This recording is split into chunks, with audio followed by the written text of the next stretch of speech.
my my activity feed is covering the screens, the scenes, so I can't tell what I want. Hopefully, I'm in a different room than I usually am, so hopefully my audio is semi-acceptable and not too echoey. I can make some adjustments. Let me know if I sound awful. Okay. Looks like everything's working, which is a good sign. Determined to have no scuff this stream. This is gonna be a scuffless stream. It's gonna go smoothly. Everything's gonna go exactly as planned. It's gonna be great. Yes. Okay. Oh, cool. Yeah, it looks like everything's working. Cool. Oh, wait. I need to... There we go. I wasn't centered. It was bothering me. Yeah, there we go. Hello. I meant to do this last week, but all this scuff I had was really demotivating, to be honest. So I ended up just not. So today instead? Yes. But hello. It's good to be back. I guess this was supposed to be my first stream back, or my second, but now it's my third. So anyway, I'm back from my trip. I was supposed to be like, hey, yay, welcome, hello, I'm back. It's my first stream. Yes, wow. But anyway, hi Sky. Hello. I was gonna talk about my trip. Yeah, again, this was supposed to be my first stream. I had originally planned this for this to like be my first stream back, so I could kind of sit and talk about where I'd been and what I'd been doing, but that didn't work out. So yeah. Anyway, better late than never, or whatever. I don't know. I hope you've recovered from falling over. When did I fall over? I don't remember this. I don't know.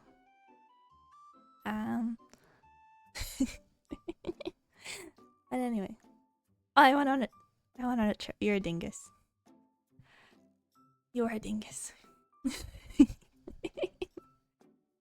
Anyway. My tracking is a tiny bit scuffed, but that's okay. Anyway, but yeah, I've been on a trip. I was in cackling in your hotel room like a witch. Good, you deserve to be amused by your terrible joke. But yeah, I've been in Europe. I've been visiting family, I've been visiting friends, I've been visiting partners, I've been getting sick. I've been doing all sorts of fun stuff. Yes. But yeah, I got back 2 weeks ago now, because I took my first week back I took off because I was just so heckin' tired and exhausted from everything that I needed a few days to recover. But after that, I was very excited to get back to streaming. And then of course I got hit by scuff. So naturally the first week was a train wreck, but I'm determined to have things figured out now. So hopefully things don't break. I'm gonna try my best. But yeah. So hope everyone's been doing well. I have no idea if this is not a time I normally stream at, so I have like no clue who's available and who isn't. But if you are here, hi. Anyway, but yeah, so what have I been doing? Okay, so I guess I'll start from the start of my trip. That's probably like the best way to get through this without getting on like 5 different tangents. But so my flight was I am your entertainment. Good. I will yap at you. Yes. Yeah, I know I have a few lurkers that hop in and out. I have no clue who's here right now. I don't have Twitch open because I don't want everything to melt because it's already like... Okay, wait. Okay, so before I start talking about the trip, dance, but... Yeah, you dance. Get a different dancing bunny. I don't have full body tracking yet. That's a plan for the future. But I have a complaint to make before I start talking about my trip. I got back here and okay, the weather was okay, but yesterday it hit a heat index was 115, I think was the high. I'm not sure if it hit 15, but it definitely hit 111 when I checked. I just know that like the forecasted high was 115, which is 44 degrees Celsius. So it literally felt like you were in the desert. And so I was like, haha, funny. I wonder what it's like in Death Valley right now. It was colder. It was colder in Death Valley than it was here because of course it was. So that was a fun time. Anyway, you know, Death Valley, the place known for having like one of the highest, is it the highest? I'm not sure if it's the highest recorded temperature on Earth, but it's one of the highest. So, obviously it gets way worse there than like 44. Like I think the recorded high is like 130 something Fahrenheit, which is like, I don't know, like 50. Maybe it's 50. I don't know. I'm just guessing. It's probably not. It's probably like 46. But it gets pretty awful. So obviously like it gets hotter there, but just on that specific day, it was hotter here than in Death Valley. Pompeii check. Temp check Pompeii in a few years. Oh boy. Yeah, yeah. Yeah. Ah. Anyway, I've not been to Pompeii, but I have been to Mount Etna when I was like, I don't know, like 7 or something. Anyway, I remember that trip. It was a good trip.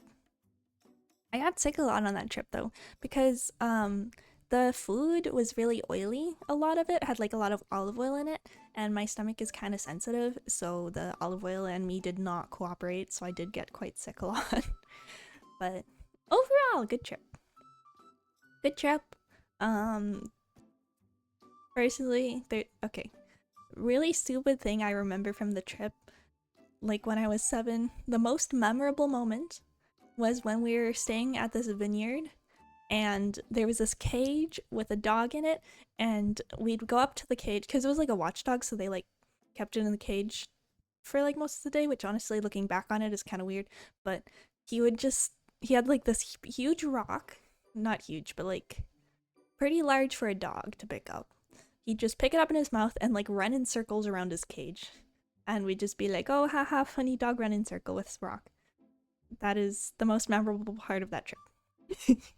Dog running in circle with a rock. Yes, that is what interested me as a child. As you can tell, I have not changed. But yes. Okay, different trip. I'm getting off topic. Actually, okay. The trip the trip I went on this time. Huge rock gone wrong. Yes. It was pretty great. I think he was like a guard dog or something, so he was like aggressive. I don't know. He seemed super chill when we were there, so I don't know why they had him in a cage, but eh. But yeah, so my trip started. My combined trip and started. My trip started with a flight from here to Amsterdam. It's just a stream now. That's how every chatting stream goes. It's just a tangent. It's just 5 different ADHD tangents into like 5 million different topics that have nothing to do with each other, but my brain somehow connects them. That's just how it goes. But yeah, I got, ooh, there's a tiny bird on the roof. It's like tiny, teeny, tiny. That's really cute. Okay, I don't usually have like a window view when I stream. I'm not used to this. This is so much more distracting. There's like a tarp. There's like a weird camo tarp over like a pile of sticks. But it's set up to look like it's supposed to be like a tent, but there's just sticks underneath instead of like people or like sleeping bags. I don't know. And there's just a bunch of tiny birds. It's pretty cute. But yeah, anyway. But yeah, I flew into my trip, my bunny, and my tarp. Yes. Ah, okay. So my trip, I flew into Amsterdam. I think. Yes, I flew into Amsterdam and I got a train. Okay, okay. So I story number one. I got to the airport and I was a little worried because I'd have to so I had a layover, but each part of the layover was a different airline. So wait, no, it was the same Amsterdam. I said Amsterdam, not Amsterdam. Um the first no, it was the same airline on the first trip. But I had booked them separately. So the flight attendant was like, "Hey, it's on the same airline. You wanted me to just book the suitcase through so you don't have to like pick it up and put it back through check-in again." I was like, "Yeah, great. That would be super, super helpful. Thank you so much." First time I shush. Shush. No. No. I deny. Um but yeah, I was like, yeah, it would be super helpful. So she took the suitcase, she put like a little transfer tag on it, she did like all the right stuff. So so she was great. She did it all correctly. Anyway, I got on my flight. I'm like, I have a bad feeling about this. They're not the same booking, so I'm kind of expecting something to get screwed up. Um Clearly my suspicions were my instinct was correct because okay, so they shipped it through the first flight, which was to Dublin. Which I had like a layover in Dublin. I didn't actually go to Dublin; it was just the airport. But I got to Dublin. I was like, okay, cool. And I spent like an hour there. Got onto the next flight, and then I was like, it's so nice. I don't have to worry about my suitcase. They're just gonna mail it through. Um, so I got to Amsterdam after like this long flight because it's a really long flight from the US to Dublin. Um it's also just the capital of Ireland, so but I okay, so the flight from the US to Dublin is like 8 hours, so it was really long. So I was very happy to not have to worry about a whole entire heavy suitcase after that long flight. I could just hop onto the next plane, hop onto a train, be home, be done. Um, the thing is, my suitcase did not get put onto the flight from Dublin to Amsterdam, even though it had a tag on it being like, hey, this belongs on a different flight. So I got there and I'm waiting at the carousel where the baggage is supposed to arrive, and it's just kind of going in circles, and I stand there and I'm just waiting. And eventually the luggage just stops coming. And I'm like, I don't have my suitcase. So they send me over to um there's like little I don't know how to describe them. They're like little shops almost, but they're luggage services. So they were like, "Hey, this is the one for your flight. You can go in there and check with them, ask them about your suitcase, and they can find out where it is." I was like, "Hey, I'm on this flight," and they're like, "Oh, actually, the luggage for that flight was put on this other belt." So I go over to that belt. The luggage starts coming out, and I'm like, "Oh, great, cool." They must have just mixed up the belts. I start waiting. I'm still standing there, and my luggage does not come out. So it's been like 2 hours, and I've missed the train I was originally gonna take. Sorry. Um. So then I head back to the luggage people, and I'm like, "Oh, my suitcase never arrived. Please help." And they were like, "Okay, we'll scan it for you. See where it was scanned last." So I give them my little like ticket thing. Always keep the little tag you get when you check in your luggage. By the way, if something happens to it, that's the only way you're getting it back. But so I gave them the little tag, and they're like, "Okay, cool, we'll scan it." And we're like, "Oh, looks like it was left in Dublin." Turns out I was not the only person whose suitcase was left in London. Apparently a lot of people had their suitcases left behind, so they had like a whole line going out the door. I got them there early. I like ran over as soon as I realized my suitcase wasn't coming. But I didn't know you were supposed to do that. I didn't know you were supposed to keep it. I thought it was like a receipt. where you could like just get rid of it if you didn't need it. I didn't realize it like scanned back to your suitcase. I thought you could just be like, yeah, my suitcase was this and on this flight. I didn't know that.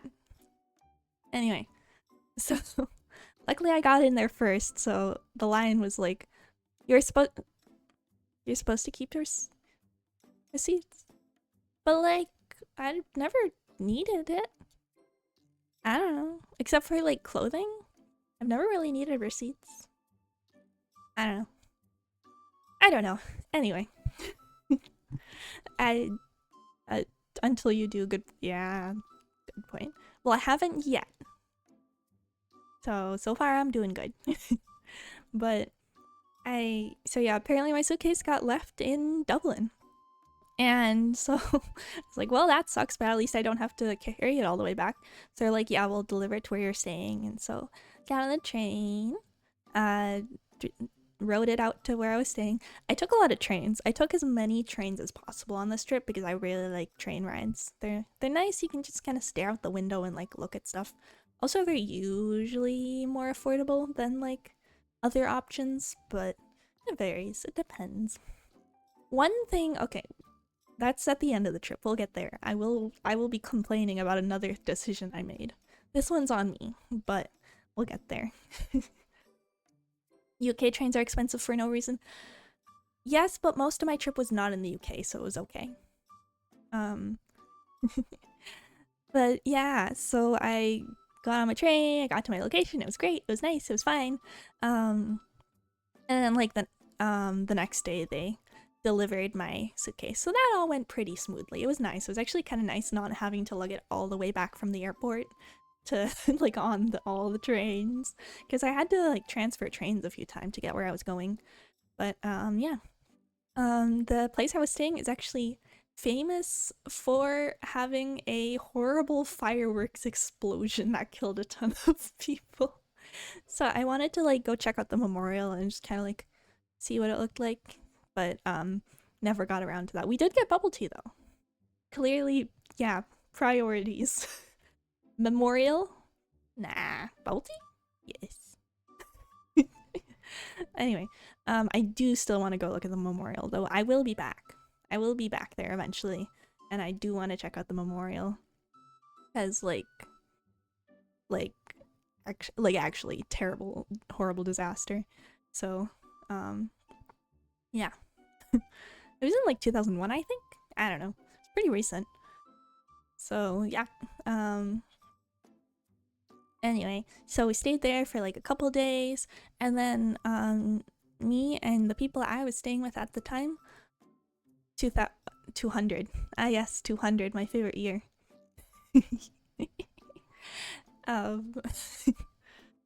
I know you probably meant 2000, but I'm gonna pretend you meant 200. 2001 was the curse year.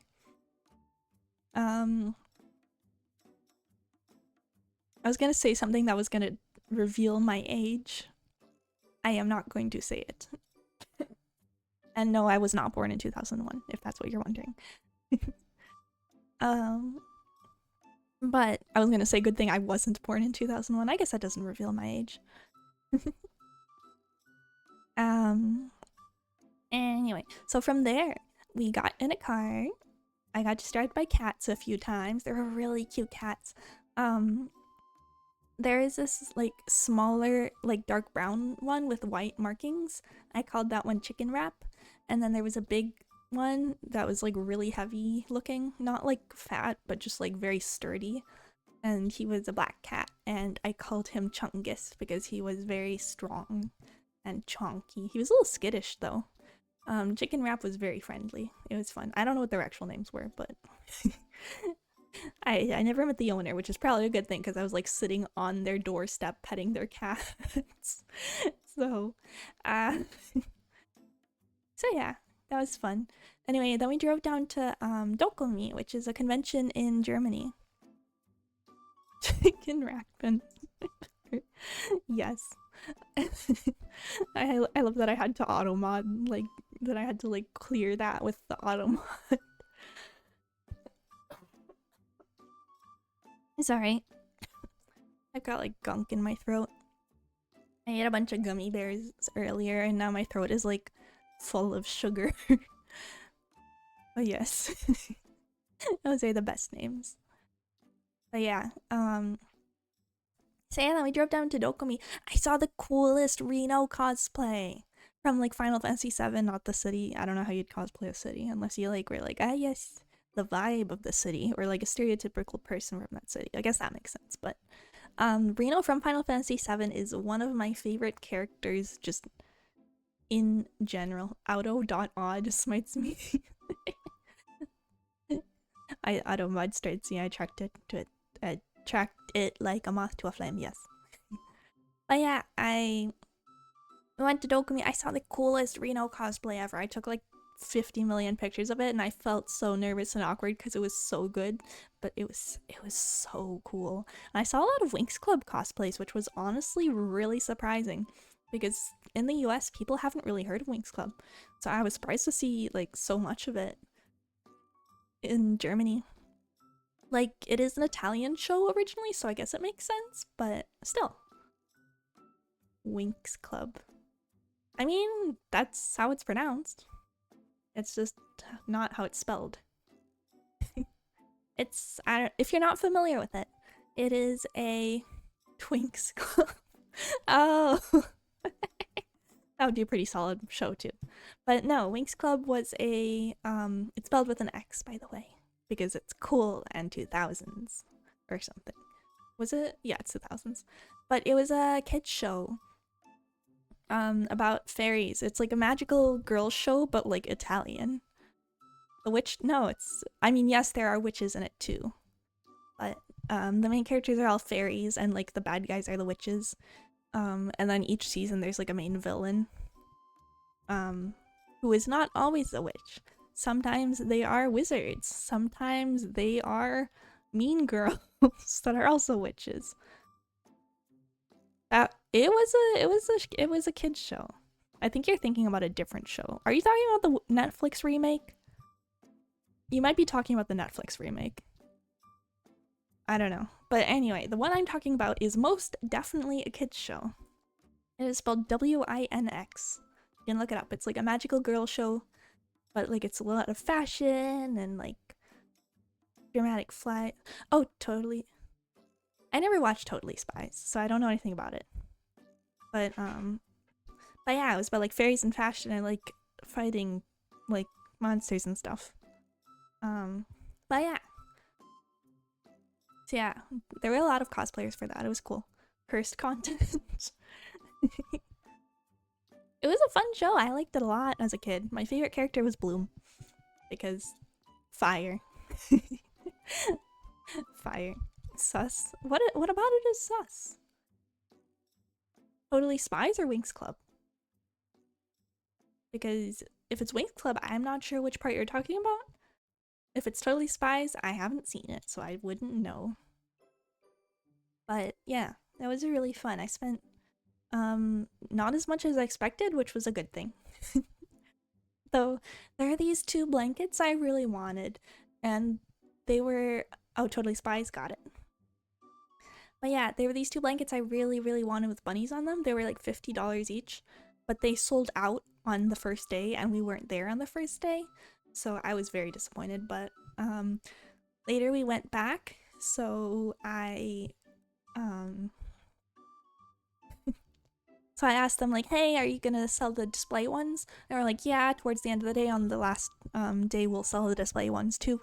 So I went back on the last day and it was like towards the end of the day, like not super late, it was like 2 p.m, which was like still 4 hours to go. So I was like, hey, I went back to buy the blankets. They had already sold the blankets. They told me at the end of the day, not like noon. After like 2 hours in would have been noon. That's not the end of the day. So they do have an online shop at least. I just gotta worry about shipping. But I do still want those blankets. They are really, really cute. Also, in retrospect, I don't know how I would have gotten them home, so it's probably a good thing I didn't buy them. But they were very cute. One of them's like a bunny with like a little sleepy hat with like a little nightcap and like moons and stars, and the other one's a bunny with like strawberries. It's really cute. They're really, really cute. Ship them to USA? Yeah, but honestly, just ordering them straight up is probably easiest. And cheapest. Ooh, water. I need water. Anyway, Dokumi was a lot of fun. From, we stayed in a dorm, so we all piled up like on the floor in the bed, and like it was really fun. There was not much room. And there was like a doorknob shop down the street that we would walk to, so they had some pretty solid food. They had so many flies. There were so many flies. I understand they're like attracted by the pork, but like still there were so many. But yeah, that was a lot of fun. Then from there we drove up to visit a family of peoples. And then we stayed there for a week. Okay, while we were there, we went to this event, which was, I'm still unclear on what exactly the event was, to be honest. It was, okay, so it was like split down the middle by kind of like a big dirt road, and on one side of it there was like a Renaissance fair going on, and on the other side there was like a military exhibition. Which is very jarring. Like, you're on one side looking around, there's like fried, like, not turkey because they don't have turkey. Event for dirt road lovers, yes. On one side there was like selling like pastries and like handmade soap and like leather things and like crafts, and then you cross the street and there's just like guns and tanks and like a ship that you can go on, like a warship. It was really funny. And they had like they had a tent that was a I don't know what it's called in English, but it's like the post office, like when you're out at war. It's like the mobile, like the military mail service for like soldiers that are out in the out in the wild on the battlefield. I don't know what it's called, but they had like the mobile like post office for the military out there, so you could write a letter, and like legally, like the postal fees were based on what it would normally cost you to mail from one of those.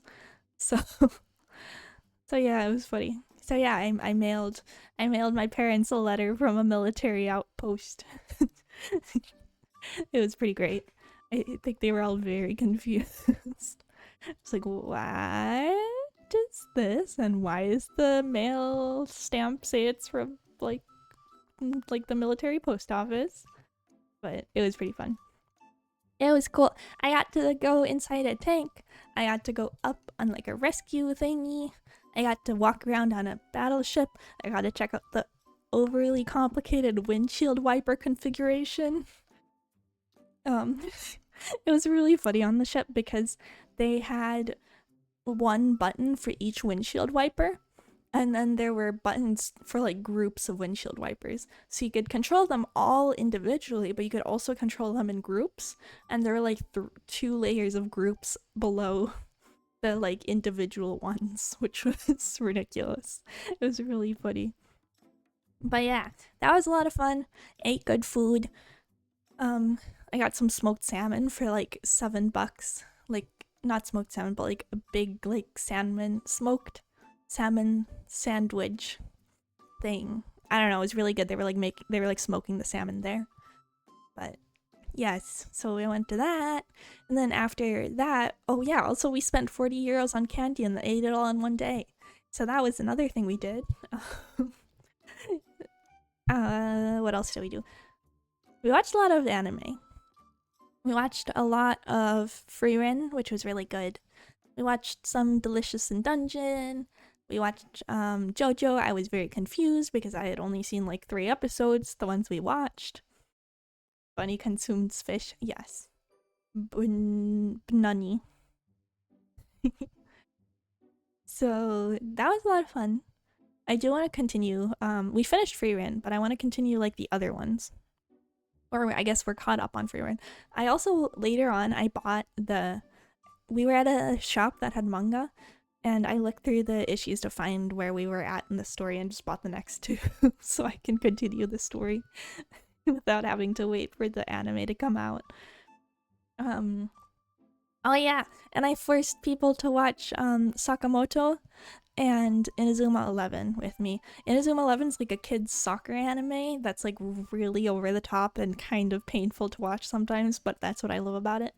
Also, it was a big part of my childhood, but irrelevant. Also, just Sakamoto. If you are not familiar with Sakamoto, I would highly recommend just look it up.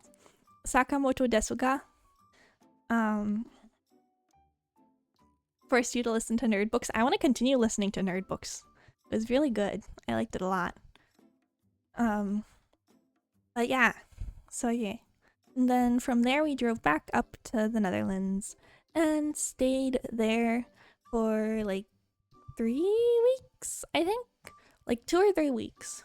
2 weeks, I think. I don't know, I can't do math. But we stayed there. And in that time, also, then I hopped on another train and drove back down to Germany to visit my grandparents and my mom. You're saving up for uwu. Please elaborate. What is uwu?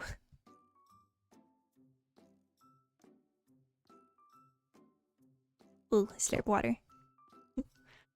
But yeah, and then I drove, because it was my grandpa's 90th birthday. So I got to celebrate my grandpa's 90th birthday. No? Okay. Fair enough. But, so that was a lot of fun. Oh, if you mention it, the stocks will go down. Okay, I see. But yeah, then I drove back up, and I was at home for like 2 more days, I think. So then from there, I hopped on a plane. Well, I would have hopped on. Okay, so first I got on a train back to Amsterdam, and I was supposed to get on a train. The thing is, or plane. The thing is, the plane was originally supposed to leave at 2:40. Apparently they decided to change the flight time to 2 instead of 2:40. So check-in was a disaster. Took an entire hour to get through the line. I was checking my clock. Yeah, like what since when do planes leave early? Like what? I don't know. Anyway, so I got there and I got on the line for check-in.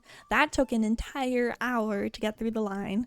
Then I got to security, which took an entire hour. Oh, hey, Grave. Welcome. Welcome to me complaining about airlines. But yeah, then so like that would have been no problem. That would have been no problem. But the thing is, the airline was like, lol, we're leaving early.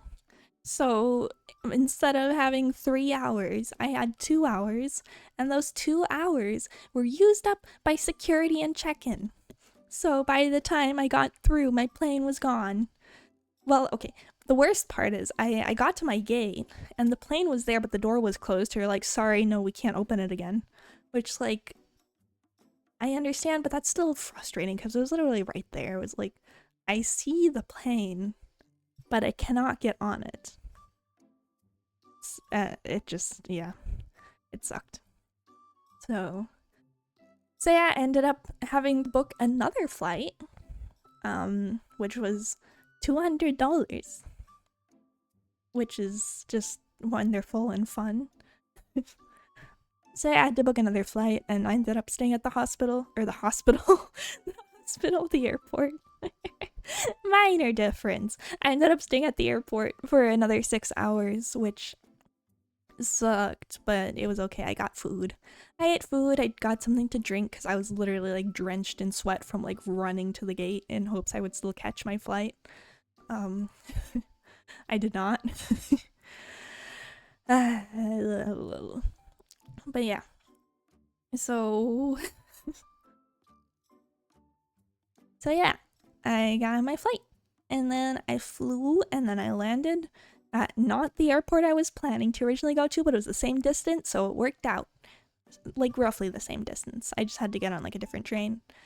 The one thing that did really suck though is, okay, I didn't know this, but apparently the UK has different like baggage laws than the US, because in the US you cannot put luggage on a plane if the passenger that owns that luggage is not always also on that plane, which is because of like terrorist attacks that have happened in the past, like where they check in their luggage and they just never got on the flight and then there's like a bomb in it or something. But in the UK, that's different. You can put luggage on the plane without there being a person to like claim it, which I did not know. So they put so I assumed they would just leave my luggage behind, to be honest. But no, they put it on the plane to Birmingham, which was the airport I was originally supposed to fly into. So it ended up, honestly, them not leaving it behind was probably better, but it still sucked because they had to like, because instead of being left behind, it was like unclaimed, and then it took like a whole like 3 days longer. Your internet has committed Sudoku. I'm sorry for your loss. Also, that is annoying. I hope it goes back up soon. But yeah, so yeah, I learned that apparently they can just put your luggage on a plane without you being on it, which is really weird to me because I'm so used to the US, I guess. It like the law here makes sense to me.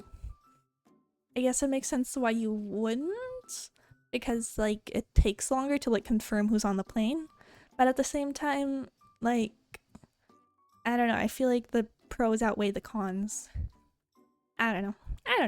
Not super important. Regardless, it worked out. I got my luggage delivered. It just took like way longer than the first time when it was just like left behind.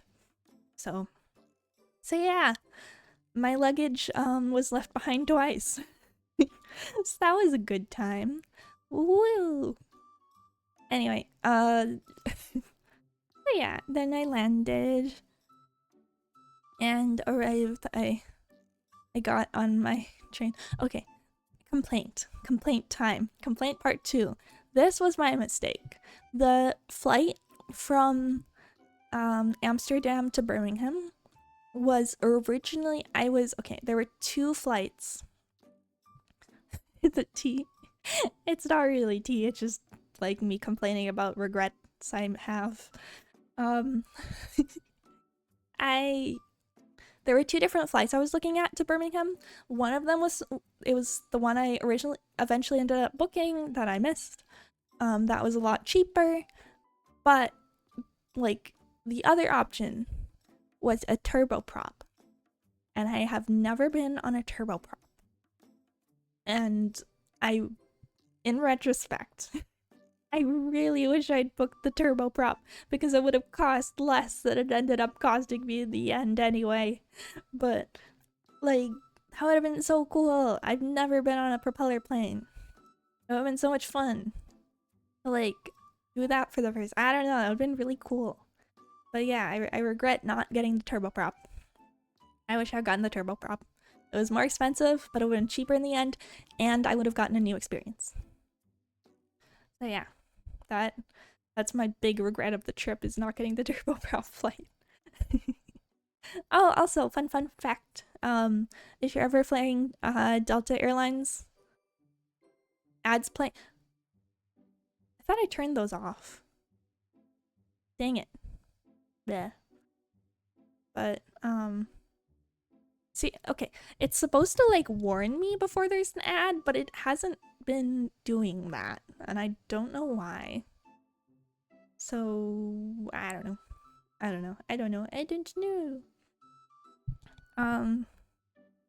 That's 1 second. Time to check. Okay, I'm gonna pull up Twitch.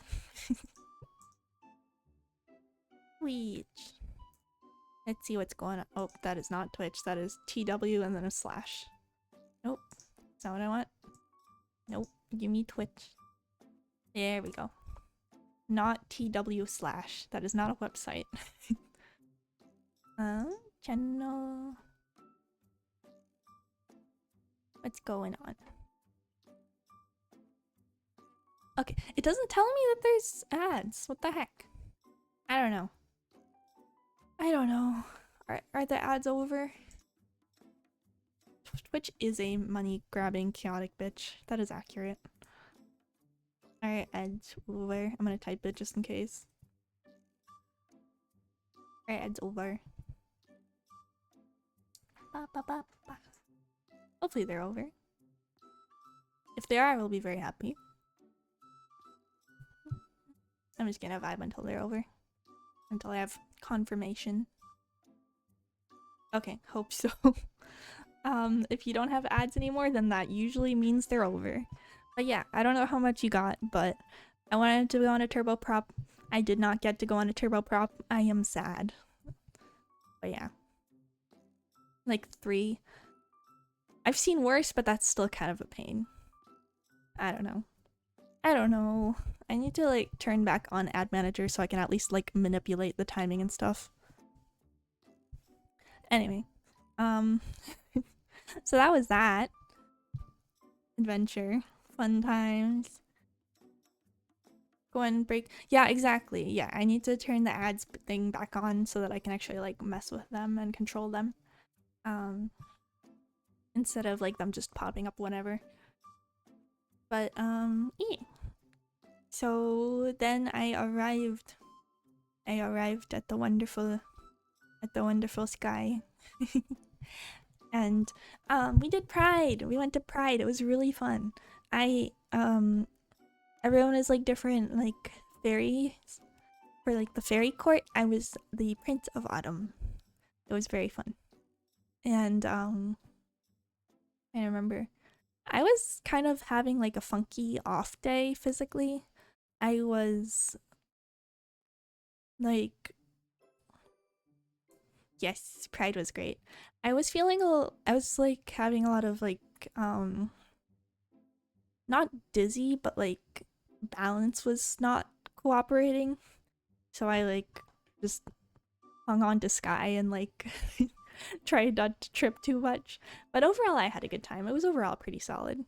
So that was a lot of fun. Vertigo, yes, thank you. That is the word.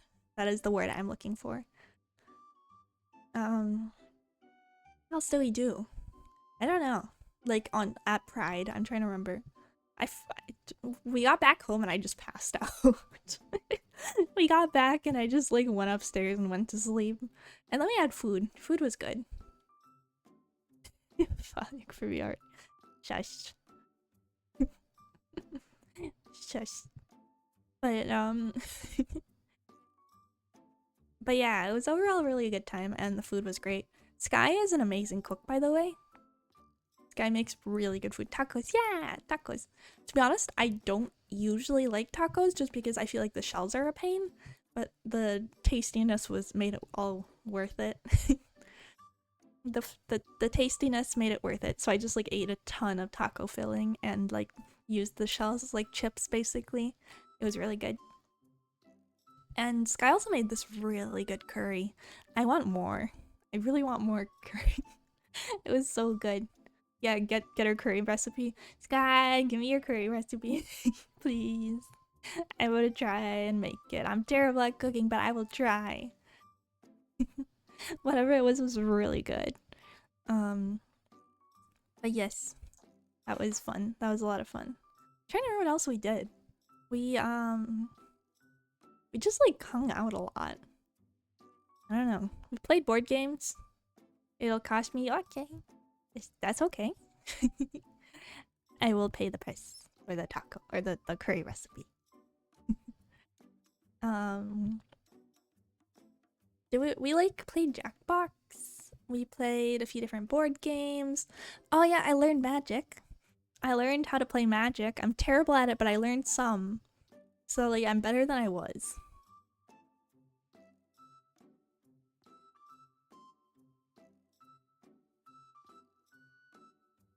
I'm trying to decode that and I'm not sure what it means, but okay. But yeah, Magic was really cool.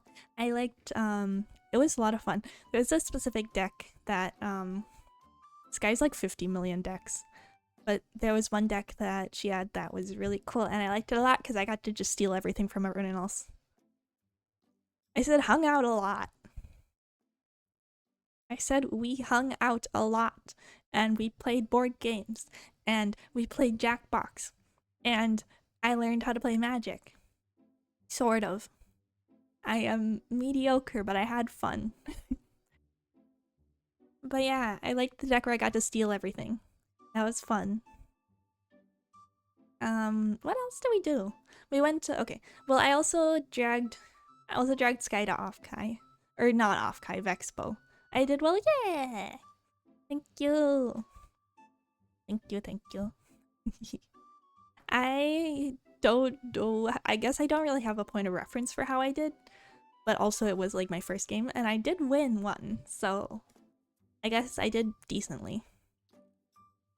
But yeah, then I dragged Sky to Vexpo, VTuber Expo. That was really fun.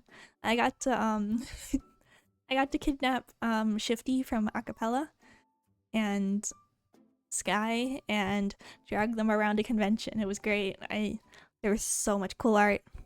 There's so much cool art. I got to see, I got to do like the AN meet and greets on day 2. I didn't get the day 1 tickets, but I did get day 2 tickets, so that was good. So I got most of them, which was nice. Yeah, that tentacle. Okay, that's another good story. That was a lot of fun. So at Vexpo, one of the events was a panel with a like VTuber quiz. I don't remember what the application they used was, but basically everyone could like join in and answer, and then like based on how quick you answered, you get like prizes. So Sky won, which is really ironic because she doesn't really watch VTubers. It was really funny. Slides thing got it. I don't know, but yeah, Sky won the VTuber trivia, and her name was That Tentacle. You don't watch VTubers, but you like listen to their music, so like you sort of do. And I'm sure you've seen, like, I'm sure you've watched clips and stuff, just because like they do show up in shorts, even if you don't necessarily like watch them. If you watch like VTuber adjacent things, and also like there are VTubers that just collab with IRL streamers as well. So I imagine you've probably like you've probably seen some. You've immortalized that clip on the internet of them screaming. Yeah, them yelling about tentacles was pretty funny. That was pretty great. But yeah, that was fun. That was a lot of fun. I'm really glad you won. I got 3rd place. I screwed up a few questions, but I got 3rd place, so I'm still happy with myself. But yeah, it was really funny. What else did we do? We went to the Sakana and Merryweather panel. It was really funny because the questions I really wanted to hear were the ones at the end of the Q&A.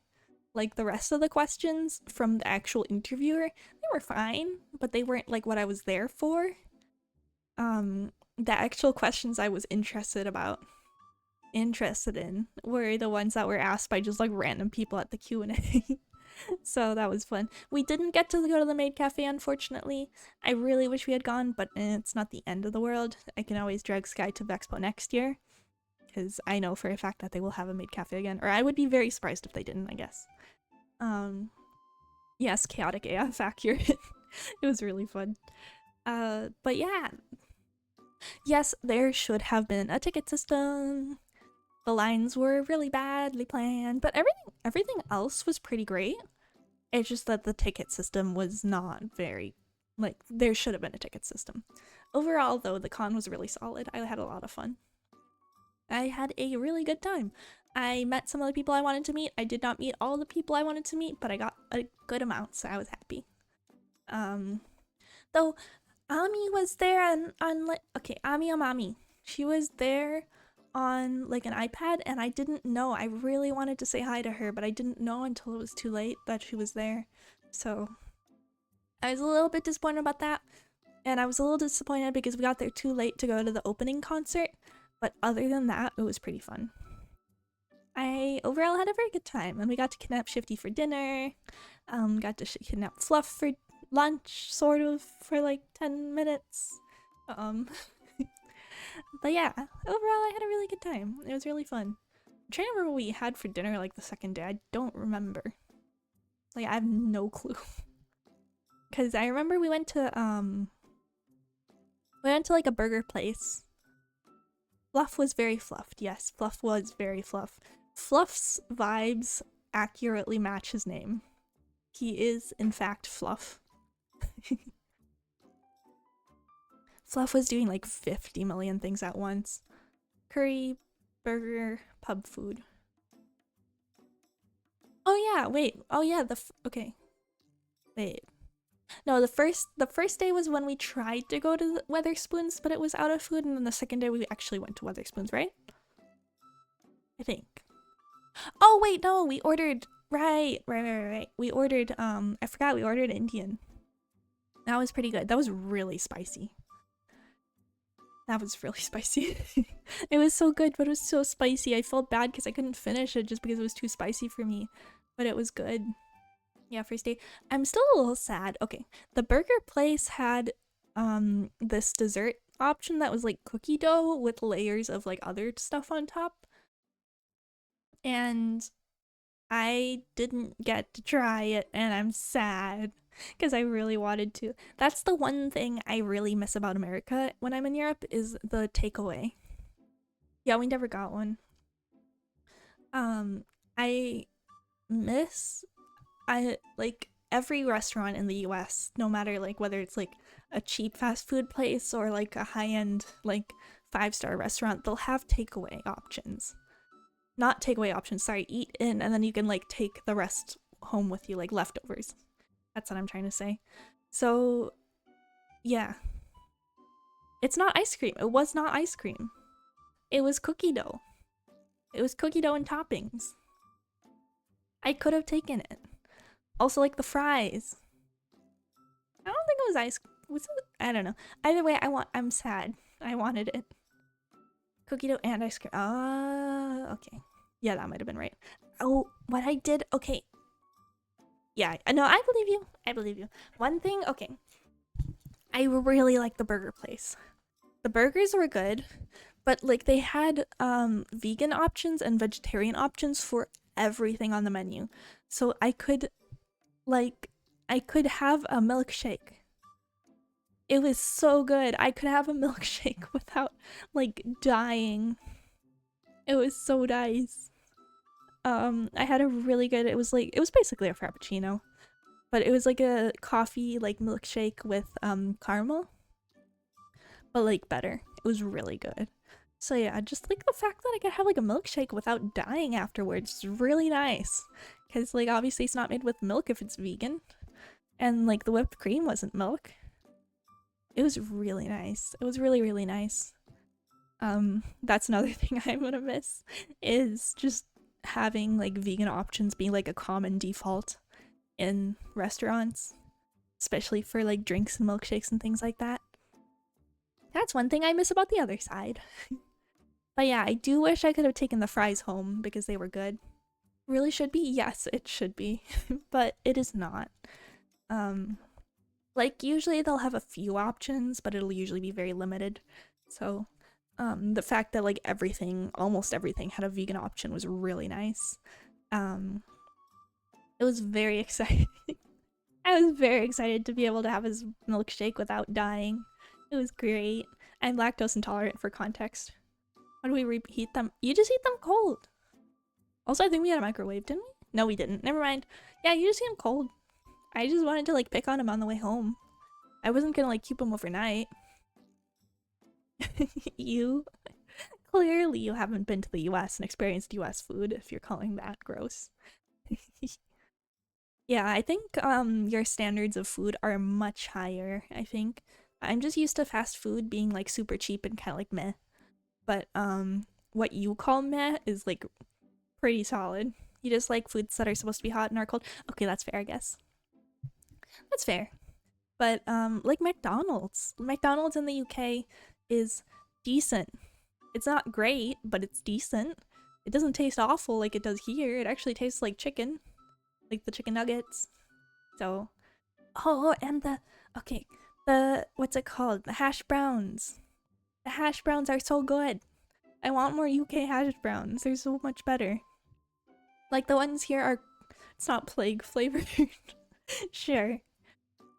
The hash browns, they're not crunchy, they're more like smooth? I don't know, but they're really good and I want more. I really wish I could like just easily like hop over to the UK and just have more hash browns. That was really good. They were really, really good. Like mashed potato crack. Yeah. Like even at Subway, like the hash browns at Subway were really good. It was weird. I don't know, I'm not used to that. You can make them fairly easily. I will have to learn because I can't cook well. I have a lot to learn. I've learned how to make eggs. Last time I made eggs, I did not crack any yolks, which is progress. But I've gotten like pretty decent at not like burning them and stuff. So yeah, I am learning. I am making progress. So yeah. But yeah, that was really fun. Vexpo was a ton of fun. Ah, they're time consuming. You have to freeze them and then deep fry or bake. Got it. I'll have to do some like research because I would be interested in trying to make them. But yeah. What else? We went to not very many panels, but we did go to like more than I usually do at cons because I feel like most cons are so big and overwhelming that you don't have time to go to panels if you want to do everything. Like, the first con I think it was the first con I went to, but C2E2 was huge, and like I did not see everything at the con, and I went to like 2 panels and I didn't see everything. So like the fact that I could go to multiple panels and still see everything was really nice. So yeah, that was a lot of fun. I really enjoyed Vexpo. I definitely want to go again next year. And potentially drag Sky along again. But yeah, it was a really good time. Then we went back, spent not nearly enough time, but I had a very nice time while I was there. But yeah, and we listened to this audiobook that I really want to continue listening to because it was really good. Yeah. What else did we do? Oh my gosh. I also bought this game called Next Station London, which is basically, it's like a super simple thing you can play on your own if you're bored or with friends, where you try and basically make the best railway system. You just draw lines on like a little pad of paper basically with like stops on it. Yes, Tress and the Emerald Sea. See? Blah, blah, blah, blah. I can talk. But yeah, that was really, really fun. The audiobook and the game, both. Both were really fun. So I bought that. It was a very solid purchase. It's a game I had like seen a while ago and I thought it seemed interesting, so I'm glad I finally got it. But yeah, and then on the way back on my flight, so my flight was at a really stupid time. It was at 9 a.m, which like if you have a car that's okay. If you don't have a car though, that sucks because I was 2 hours away and the trains did not run that early. So I ended up having to stay up and catch like a 4 a.m. bus to the train station, or to the airport. The thing is, I was absolutely exhausted and I passed out on the bus without noticing. So by the time I woke up, we were, instead of at the Birmingham airport, we were in Birmingham. So luckily the bus driver was really nice and was like, hey, just hop on this and we'll go back. You can just ride for free, you don't need to buy a new ticket.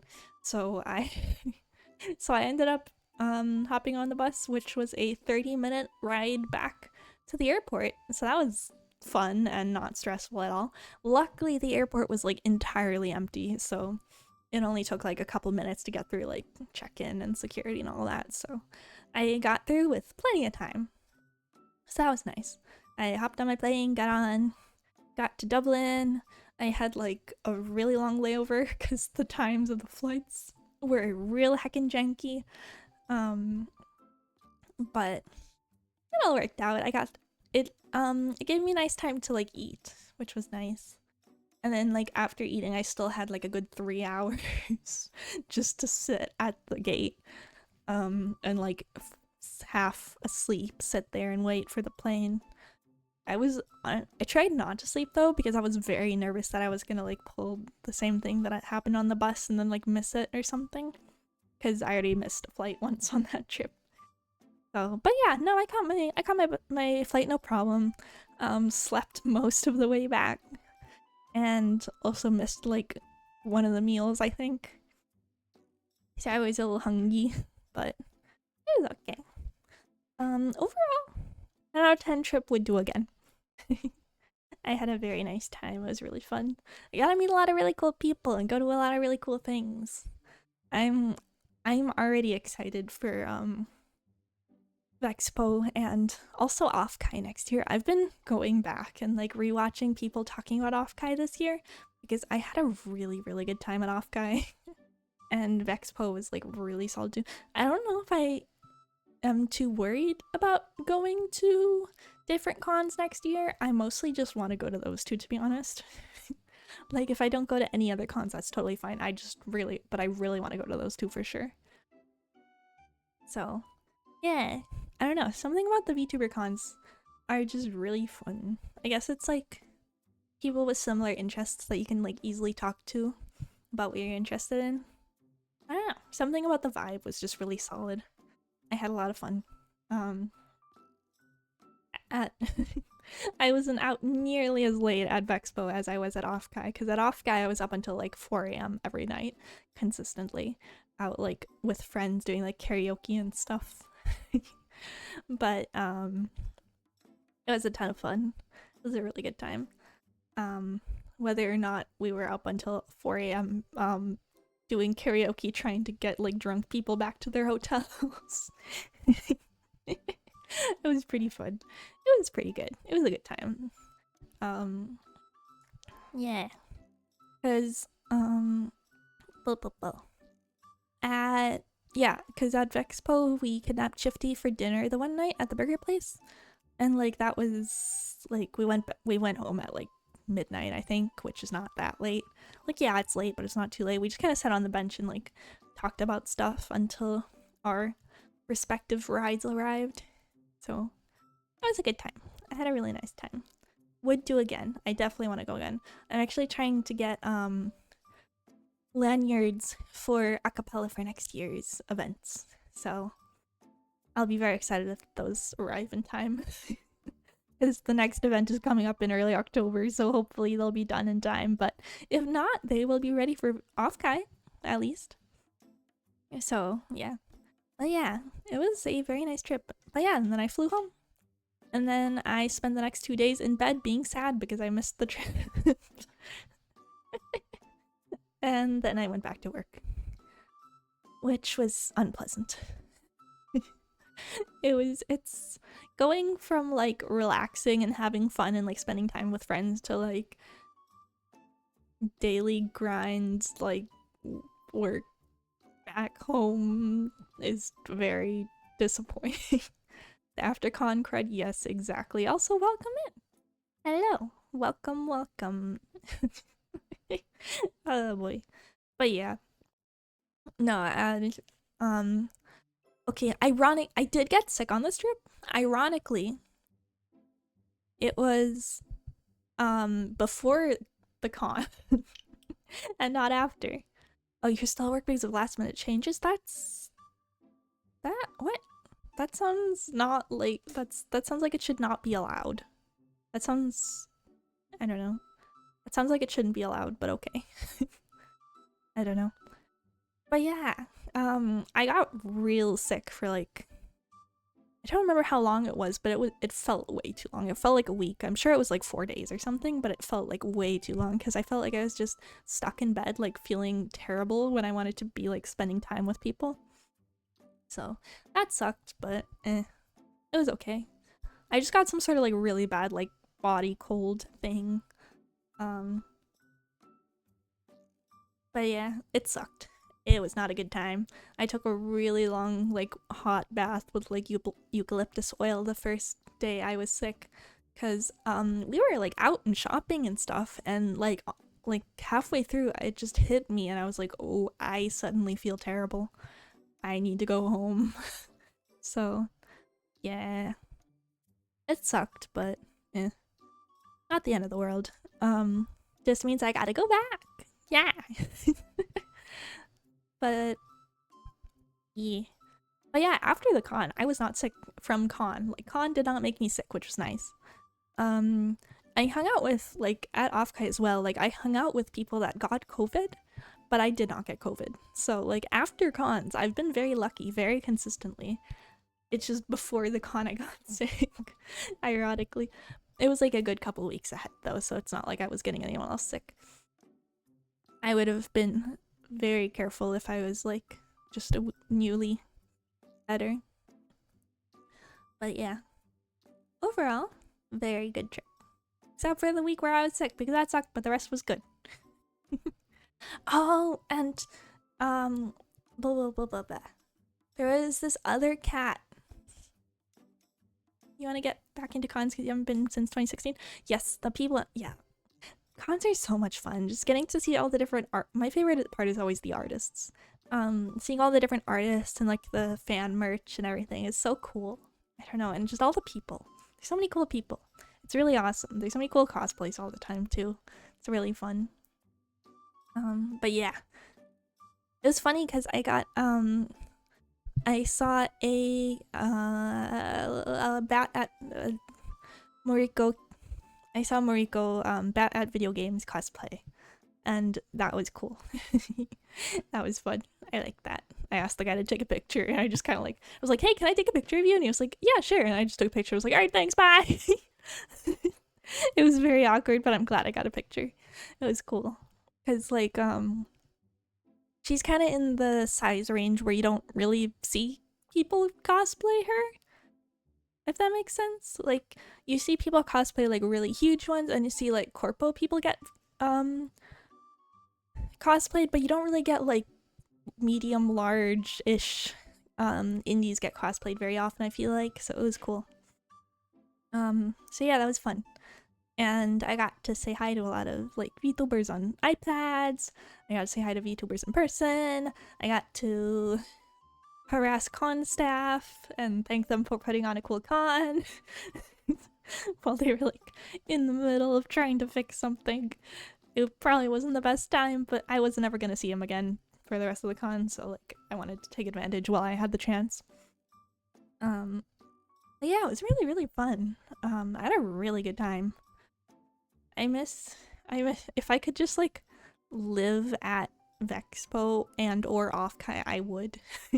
Like if that was just daily, like that would be amazing. Just like hanging out with people who are into the same stuff and just getting to like go out and like have fun with them. It was nice. Con staff can sometimes make or break a con too, for sure.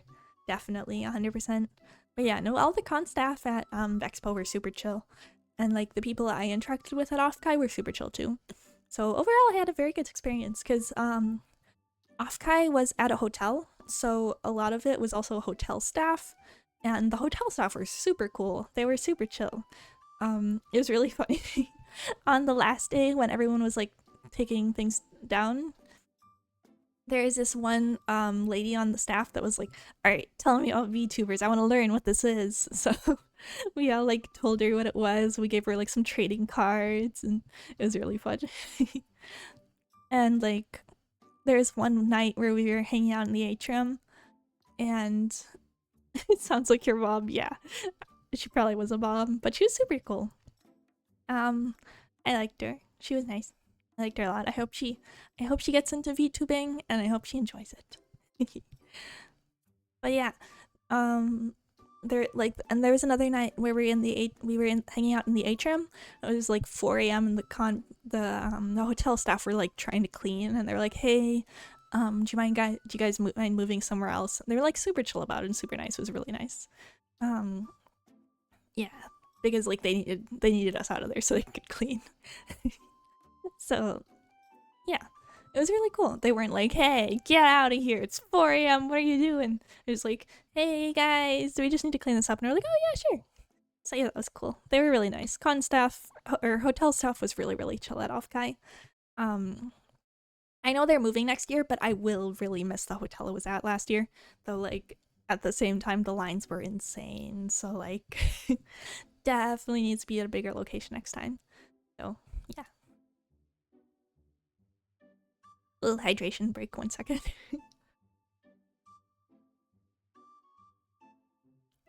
Oh, my throat is not happy. It's okay. Okay. At work yesterday, I was doing so much like dusting and cleaning, and since then, just my nose and my throat have been very irritated. I think I got like a lot of dust in them, which is not great, but eh. It could be worse, but it's a little uncomfy. So if my throat sounds very scratchy, it's because of that. If you're wondering why. Oh boy. But yeah, overall, good time.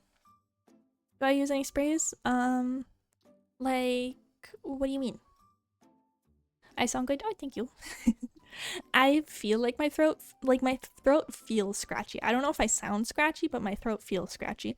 Also, I'm not in a room that I'm usually in, so I think my audio might be a bit echoey, but I'm not sure. I messed around with it beforehand, so hopefully it should be okay. Oh, like allergy spray. Duh. I have not. I should probably get some, to be honest. Because it is like no echo. Oh yay, cool. I did it right then. I managed to set the microphone settings correctly. Yay. But I have not. I should try that. That'll probably help. Oh my gosh. Okay, speaking of like allergies and like things like that, there's these bugs that are like everywhere. I haven't actually like seen one, but I keep waking up with like 50 bug bites the next day, and it's not fun. I kind of hope the heat wave killed them all off because it's really itchy. It's not great. It's like it's just a problem here right now is just everyone's getting bug bites. It sucks.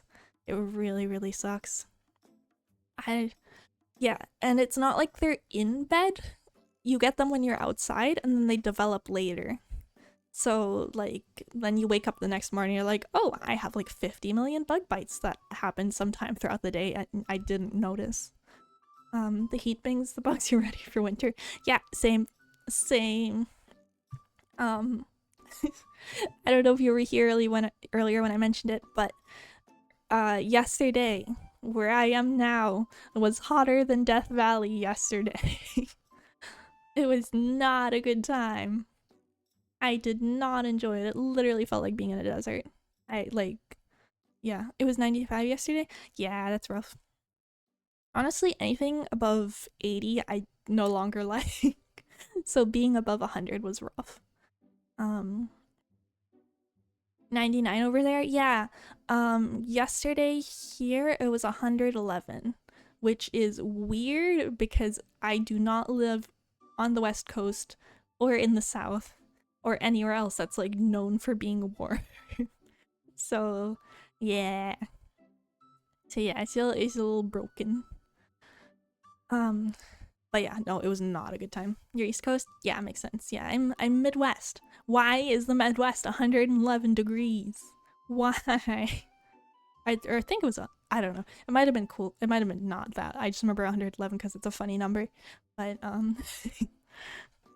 but yeah, and it's like cooler today. It's not great, but it's definitely a lot cooler than it was yesterday. Because yesterday was like 40 something Celsius and today's like I convert back and forth a lot. I guess I don't convert, but like I use both and it's very confusing. It was like 44, 45 yesterday Celsius, and today it's like 26, which is way better. It's like 80 something or 90 something, I think. I don't know. Oh, the humidity is awful here too. Oh boy. Luckily, the heat wave and the humidity wave did not line up this week. There is supposed to be a like really high, like 95% humidity sometimes this week, but luckily that did not line up with the heat because I think we would all be dead. Yeah. So that's what's going on with me. Fun weather. Don't want to drink my air. Yeah, me neither. And like the worst part is I have like super mild asthma. It's really mild, but it's aggravated by like heat and humidity. So humid heat is terrible for me. I get really short of breath. Like, I don't get like the stop breathing, but it gets a lot harder to breathe, and just like I have to use like an inhaler and stuff. Ah, thank you for the follow, Punk. Welcome to I don't know, I don't have a name for my followers. Someday. I should probably come up with that. But yeah, no, like 95. I don't think I've ever experienced 95, but it sounds like you're just like drinking the air at that point. Which, like, I know when you go like I've never been scuba. I've never been scuba diving. This is clearly on topic. This is on topic, I swear.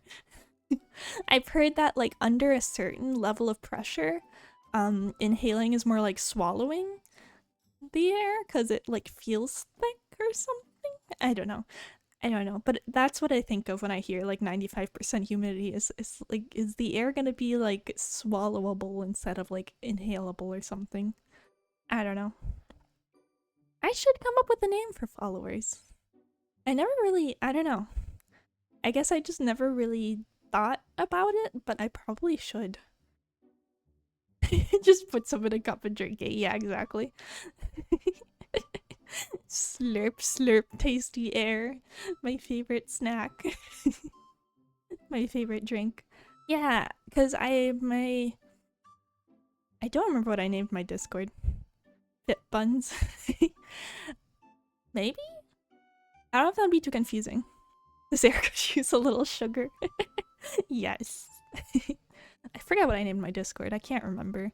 It's like the Bunny Den or something like that. I don't remember. Yeah, I think it's the Bunny Den.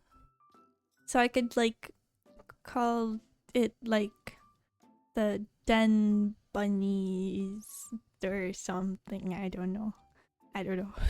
I'll need to think on this. Fit Buns is decent. I will add Fit Buns to the list. I like it. That is a good option.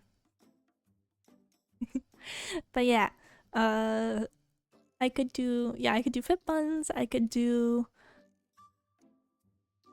like, cause my channel points are like a little pudding, like a little bunny shaped pudding with strawberries.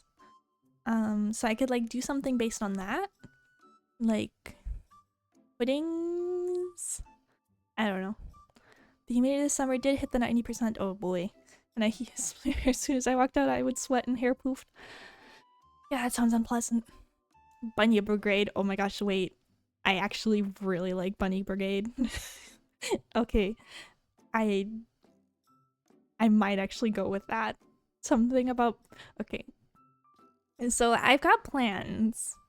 I've got plans for later this year that would work very well with Bunny Brigade. And I might actually just... I might go with Bunny Brigade. I actually really like that. You're clearly better than you think at naming things, because I like it a lot. Your outfit makes me look like a leader. I'm clearly very, as you can tell, I'm very official. Clearly a leader. Yes, with my ruffles and my bows, very authoritative.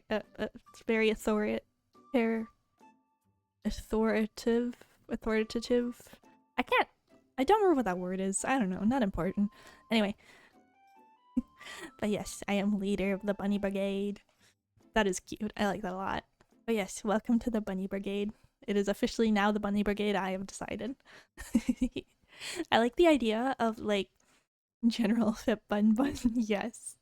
I like the image of me just like walking along with like a little flag and there's just like a trail of little rabbit loafs following behind me. Just like bouncing along, little blob bunnies. That reminds me, there's this game I've been wanting to play called Little Witch in the Woods, and it's a game where you like play this little girl that's like a witch, or she's training to become a witch, and you do like alchemy and stuff, and you collect ingredients from like the environment, and one of the ingredients is fur, but you get them from like these little round bunnies, and they're really cute. But oh good, what? Ooh, Okay, when you get back, tell me what you got food because I want to know because that sounds good. But yeah, enjoy food, enjoy nums. Um, but yeah, so one of the ways you get an ingredient is by picking up a. So most of the creatures in the environment like run away from you. Like real life, like birds are like gonna be like, oh look, there's something big coming, and they skedaddle off. So you have to sneak up on them, and then you grab them, and then you like pull on them, and then you like let them go, and they look really upset, and they like fly off. They like skedaddle off, and that's how you get the bunny fur. That makes me feel really bad, but they're so cute. Ah, you just like squeeze them and like pull them. But yeah, I've been meaning to play that. I really want to play that. It's a pretty fun game. It's cool. Just rip it out exactly, but like I feel bad. I feel bad doing it because they're so cute. They're just little guys. They're just round little guys. I don't know what they're called. They're like buns or something. But yeah, they're really really cute. But yes, I do actually have plans coming up that would like very much suit a fan, like a name of Bunny Brigade. So so that actually works really really well. I like that a lot. I'm gonna see if I can wait 1 second. I'm gonna find what that thing is called. Little Witch in the Woods. It's like it gives like RPG Maker vibes. I don't know if it was RPG Maker, but that's the sort of like look it has. Okay, Little Witch in the Woods. Bun. You need a bunny. I want a bunny. It's very pretty too. There's like a whole scene with like glowing flowers and like butterflies and stuff. Do you have a roadmap / goal map? I have like goals, but I don't really have like a roadmap, I guess. I have like things I want to do, but what are they called? I don't harvest every creature. They called. I just want the little bunnies. I'm getting distracted. Like. Oh, they're called squishy chubs. 1 second, I'm gonna have to check it out. Yeah, I played like a little bit of it, but I don't actually own it. So I guess an AVIF file.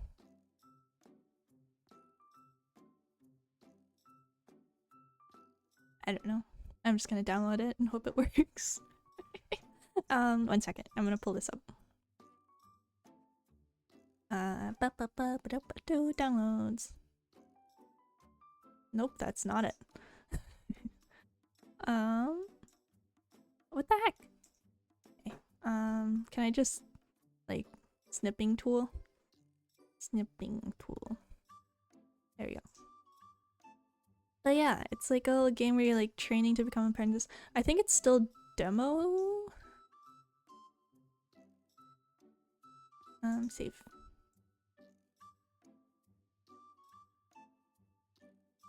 Save. There we go.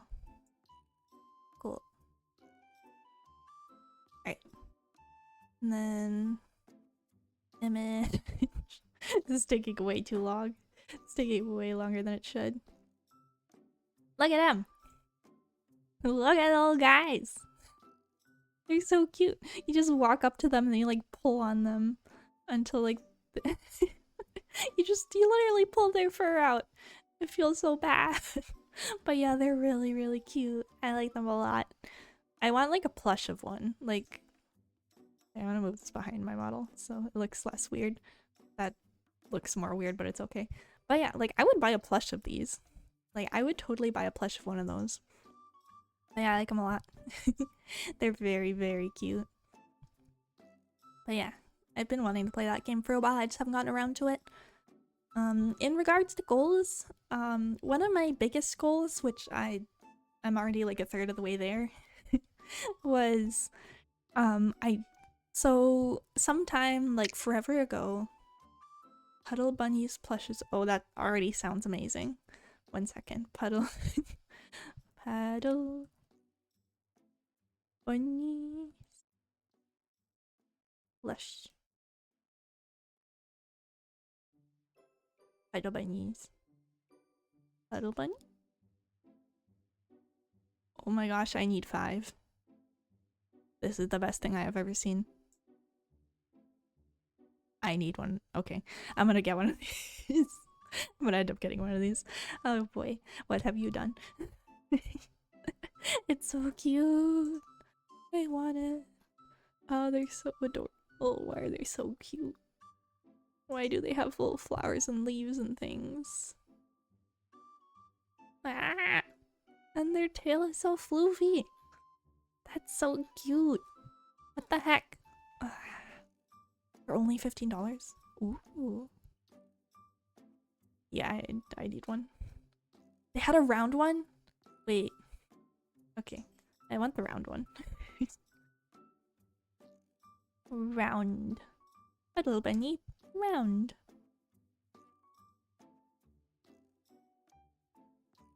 Oh, I think I see.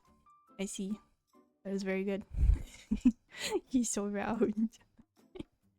Oh boy, I would like all of those. Oh boy. Very affordable. Yeah. Good by paycheck. Yes, I will be getting one of those and like spamming pictures on Twitter because oh boy, I want like 5. They're so cute. They're so cute.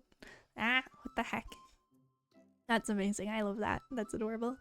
But in case it wasn't obvious, I like bunnies. In case that wasn't obvious by like, you know, me, but but yeah. I don't even remember what I was talking about. What was I talking about? Oh, goals, right. So forever ago, I saw a post that was like, yeah, the average indie quits after 3 years. And I was like, I am not going to do that. So one of my goals is specifically not quitting after 3 years. Or not quitting before 3 years? I don't know. Like, I guess it was like they only last 3 years. I'm not doing that. I'm already almost at 1 year as me. So like we're third of the way there. So we're doing pretty good. But yeah. 3 years 1 day? No. No, more than 3 years. Like 4 or 5 or 6 or 7 or infinite. You're at 3? Mm-hmm. Fair. I believe in you though. Keep going. You can keep going. You can do it. I'm still very small. I'm just here to have fun and stream. But like I don't want to fall into that trap of like quitting after just like 3 years and being like, alright, I'm done. I didn't grow enough. Like I want to keep having fun with this. Consistency, yes. Yes. Yeah, I'm not like super worried about getting huge or anything. I just want to have fun with this and like stream and be able to like talk to people and like ramble about complete nonsense on stream for like hours. That's mostly why I'm here. I'm not super like growth obviously is nice, but that's not my priority. That's not my biggest goal here. But yeah, making community fun. My favorite part of streaming is just the people and the community and getting to talk to people and getting to interact and like meet different people and yeah, that's my favorite part. That's what I like the most. That's the main reason I'm here is the people. But yeah, like obviously growth is nice, but it's not my #1 priority. And I really don't want to like stop after 3 years. I'm a good talker. I am in fact very much a yapper. Thank you. Thank you. Yeah, I definitely plan to do more chatting streams because in the past I feel like I did a lot of games and kind of neglected chatting because I really like chatting. I really like doing chatting, so I want to do more of that. But thank you. But yeah, I really don't want to fall into that trap of like getting so attached to growth that I'm like after 3 years I see I'm still not that big and I'm like, okay, I'm done. I don't want that to happen. I want to keep going and keep having fun with this. You got to learn your viewers too? Yeah, exactly. You got to get to know what people want. And so we can like have fun together, because it's not just about me having fun, it's about having fun with the community. That's how that works. So yeah, because I really enjoy yapping and I really enjoy games. So I'm entirely happy to do both. But yeah, I should ask people like what games I should play, because I need to find new games, because I feel like, okay, I'm very big on like older platformers. Like Mega Man is one of my favorite games. So I feel like I play a lot of Mega Man, and while I can yap about it and talk about like what's cool about it, I don't know if people like really want to watch Mega Man all the time. So I do want to get like some new games in there. I'm awful at FPS, but I want to get better at it, so maybe I'll do like some like learning how to actually shoot in FPS games. Maybe I'll do like a stream of that where I'm actually trying to like learn how to aim, because yeah, I cannot aim. That's my issue. Which you have been playing Witch Springer as a fellow bunny recommended. I will look that up. That sounds interesting, especially bunny. Copy paste. Adding this to my tabs of things to look at later. Ah, that looks super cute. It's an RPG. Yes. Yes. Okay. Ah, you play as a bunny. Oh, that's adorable. Oh, I didn't even see the ears. Okay, yeah, I'm sold. I'm aimed. I'm sold. Aiming is for suckers to shoot more. Yes, but limited ammo. So, I can do like slow like waiting game stuff where I'm like sitting and waiting for someone to like come into like my bigger clip. You're not wrong, but that's not how that works. You're not wrong, but also like no. I do also want to do some yeah. It works sometimes. Fair. Depends on the gun, I guess. Oh my gosh, I'm so excited. There's so much stuff I want to say, but I can't because it's supposed to be a surprise, but I want to say it. Ah. Anyway, but yeah, there's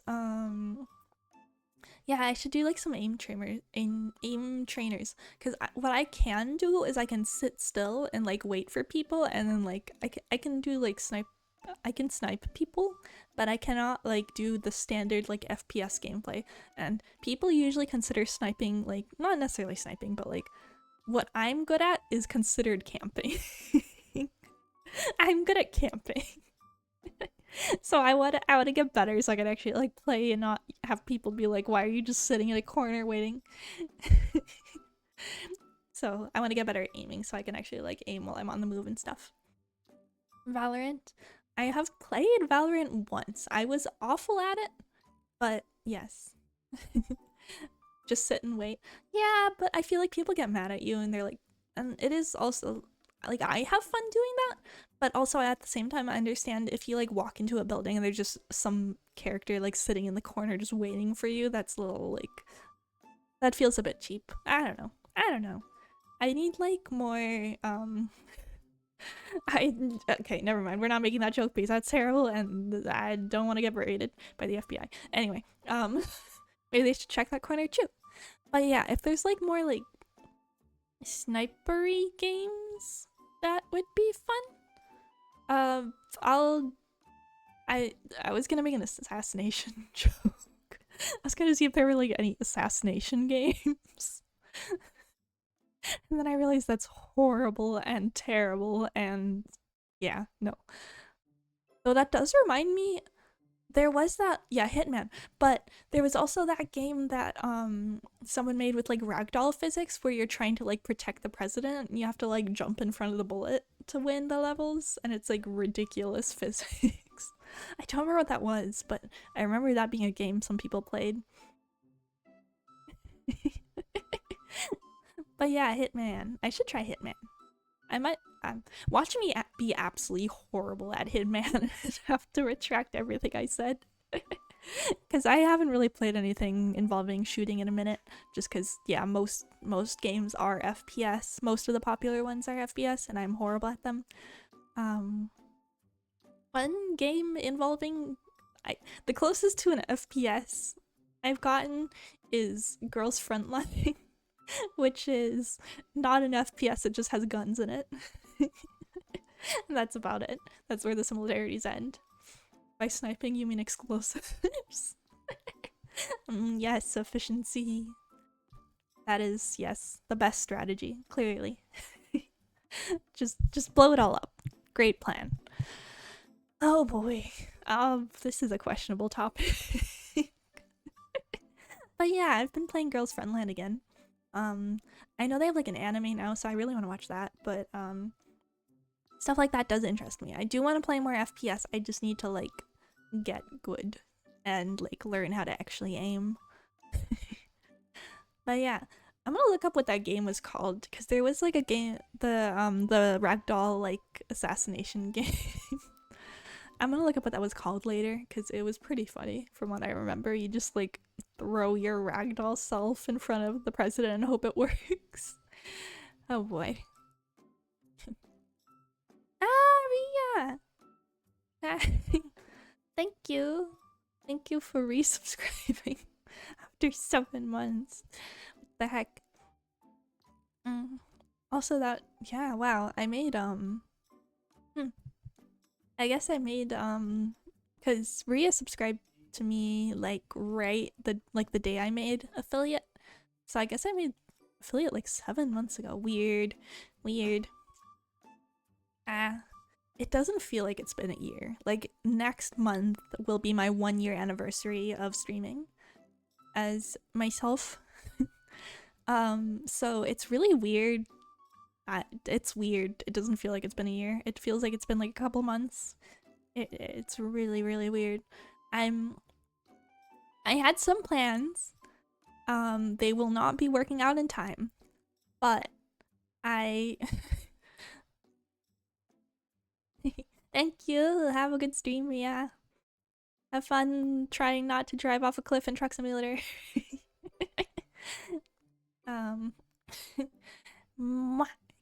This is before you go. But I don't know, it's weird. It doesn't feel like it's been a year. It feels like it's been a couple months, but yeah, it's already been a year of like consistent. Oh, what the heck? Hi. Thank you. Yeah. But yeah, the plans I originally had. Thank you. And thank you for the bits. I don't know why it's not showing up on here.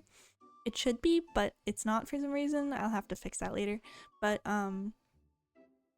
yeah, it's almost been a year. Next month will be a year. September is my anniversary. And then so yeah, I had some ideas and things, but just time-wise, like they're not gonna be done in time, unfortunately. So next you come like a ghost to bring cheer and joy. Yes, thank you, welcome. Thank you for the cheer and joy. It's good to see you again, Kingly. Welcome back. I've been gone, so yeah. So it's good to see people again. It's good to see people. Where was I saying? Okay, right. I had plans. They're not gonna work in time, so I'm pushing them back to be like birthday plans. So I gotta come up with something new for my anniversary now. Because I have no clue what I'm doing yet. I don't know. I have no idea yet. I gotta figure something out. But yeah. It's been a solid year. It's been a really solid year. I've had a lot of fun. I've made a lot of friends. I've gotten I really like doing collabs, so I've gotten to like harass friends into doing collabs, so that's been good. Yeah, we all been gone, life happens, but I'd like to support a fellow bunny again. Thank you. Thank you. Well, it's good to see you again. Also, bunny. Yes. Bunnies are the best. Bunnies are clearly the best animal. Raccoons are pretty solid too, but bunnies are pretty great. But yeah, so my anniversary plans are being moved to my birthday, so now they're gonna be birthday plans, but I still need new anniversary plans. And I have no idea what they're gonna be yet, because all my anniversary plans have been foiled by timing and how long it takes to make things. So, I don't know. Your wallet is ready for the beat. Thank you. Just like spend within reason, spend within means and all that. And obviously it's not expected. Like you don't have to. Honestly, just being here and vibing with me makes me happy. So, thank you. I appreciate it. But yeah, I'm very excited for my anniversary. I just have no clue what I'm doing yet. Like I don't know. Maybe I'll ask someone to like go through streams and just like pick a few highlights and make like a little compilation or something. I don't know. That might be fun. I'm just not sure what like I do on stream. Because again, my plans have been foiled. My plans have been pushed back for the birthday. So I gotta figure out what I want to do for my anniversary. Spend to you in another year until I'm 90. Perfect. Yes. That might take a minute, but okay. Cause blah blah blah blah. So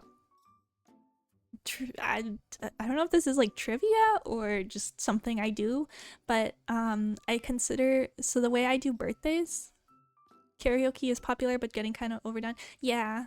Also, I'm very nervous at singing about like if I'm very awkward singing in front of people. I feel very nervous. Like I can, but it makes me very nervous, so I don't know if I'd want to. But oh my gosh, I'm so bad at this. My brain is all over the place.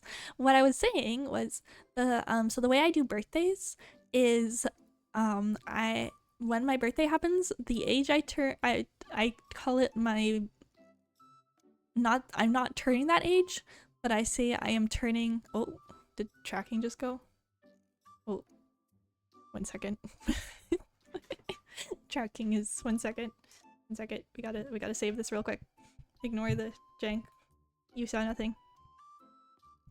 If I sing, they'll think angels are coming back to earth. Thank you. That's very sweet, but I'm not that good. I would do my best, of course, but is it 1 second? Okay, cool. This is working. Scuff, what's that? Anyway, but yeah, the way I do birthdays, so I don't like giving out my actual age, but for birthdays what I do is I say I'm turning however many years or however many birthdays I've had since I debuted.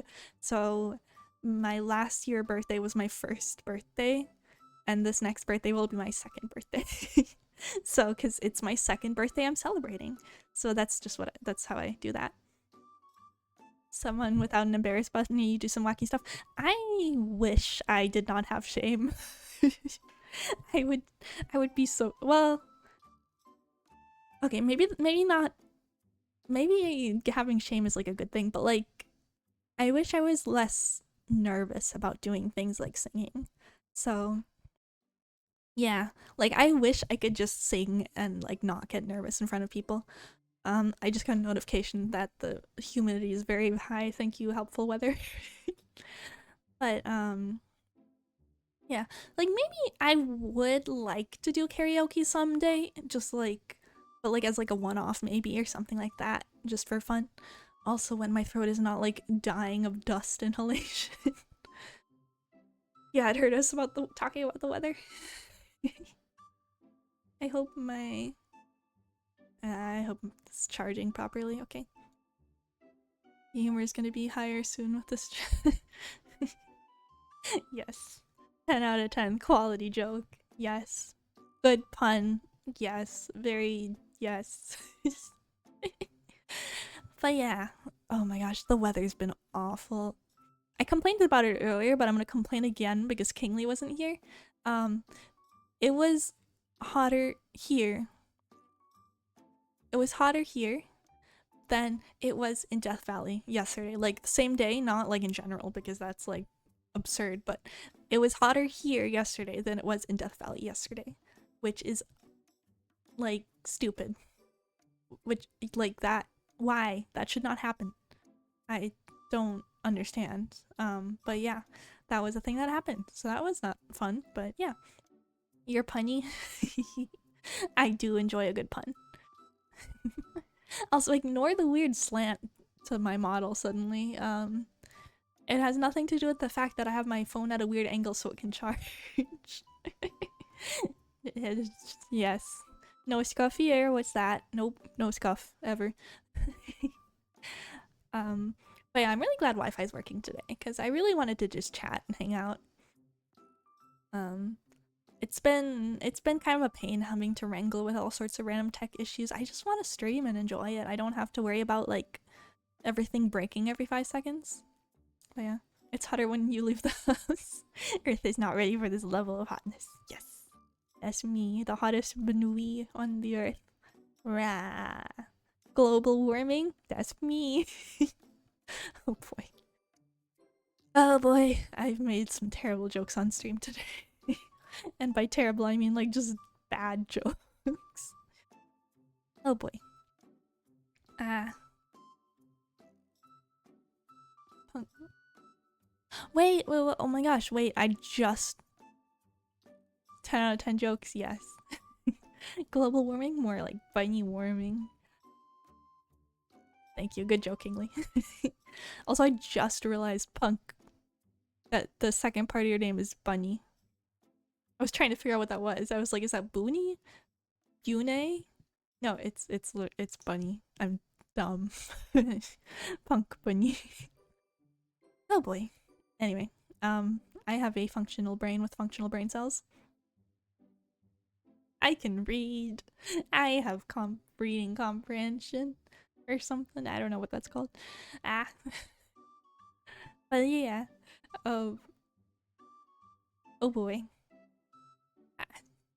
Okay, the ADHD is really strong today, but remember that game that everyone like played in like the early 2010s called Can My Pet, which was like a PETA advertisement for like being vegetarian where you could like take care of your pet and then like they would like kill it and like put it in a can at the end. And there was like a bicycle, but then the bicycle like turned upside down and turned into like saw blades. I don't know why, but I just thought of that. Brain? Who needs brain? Who needs it? We photosynthesis. You missed that?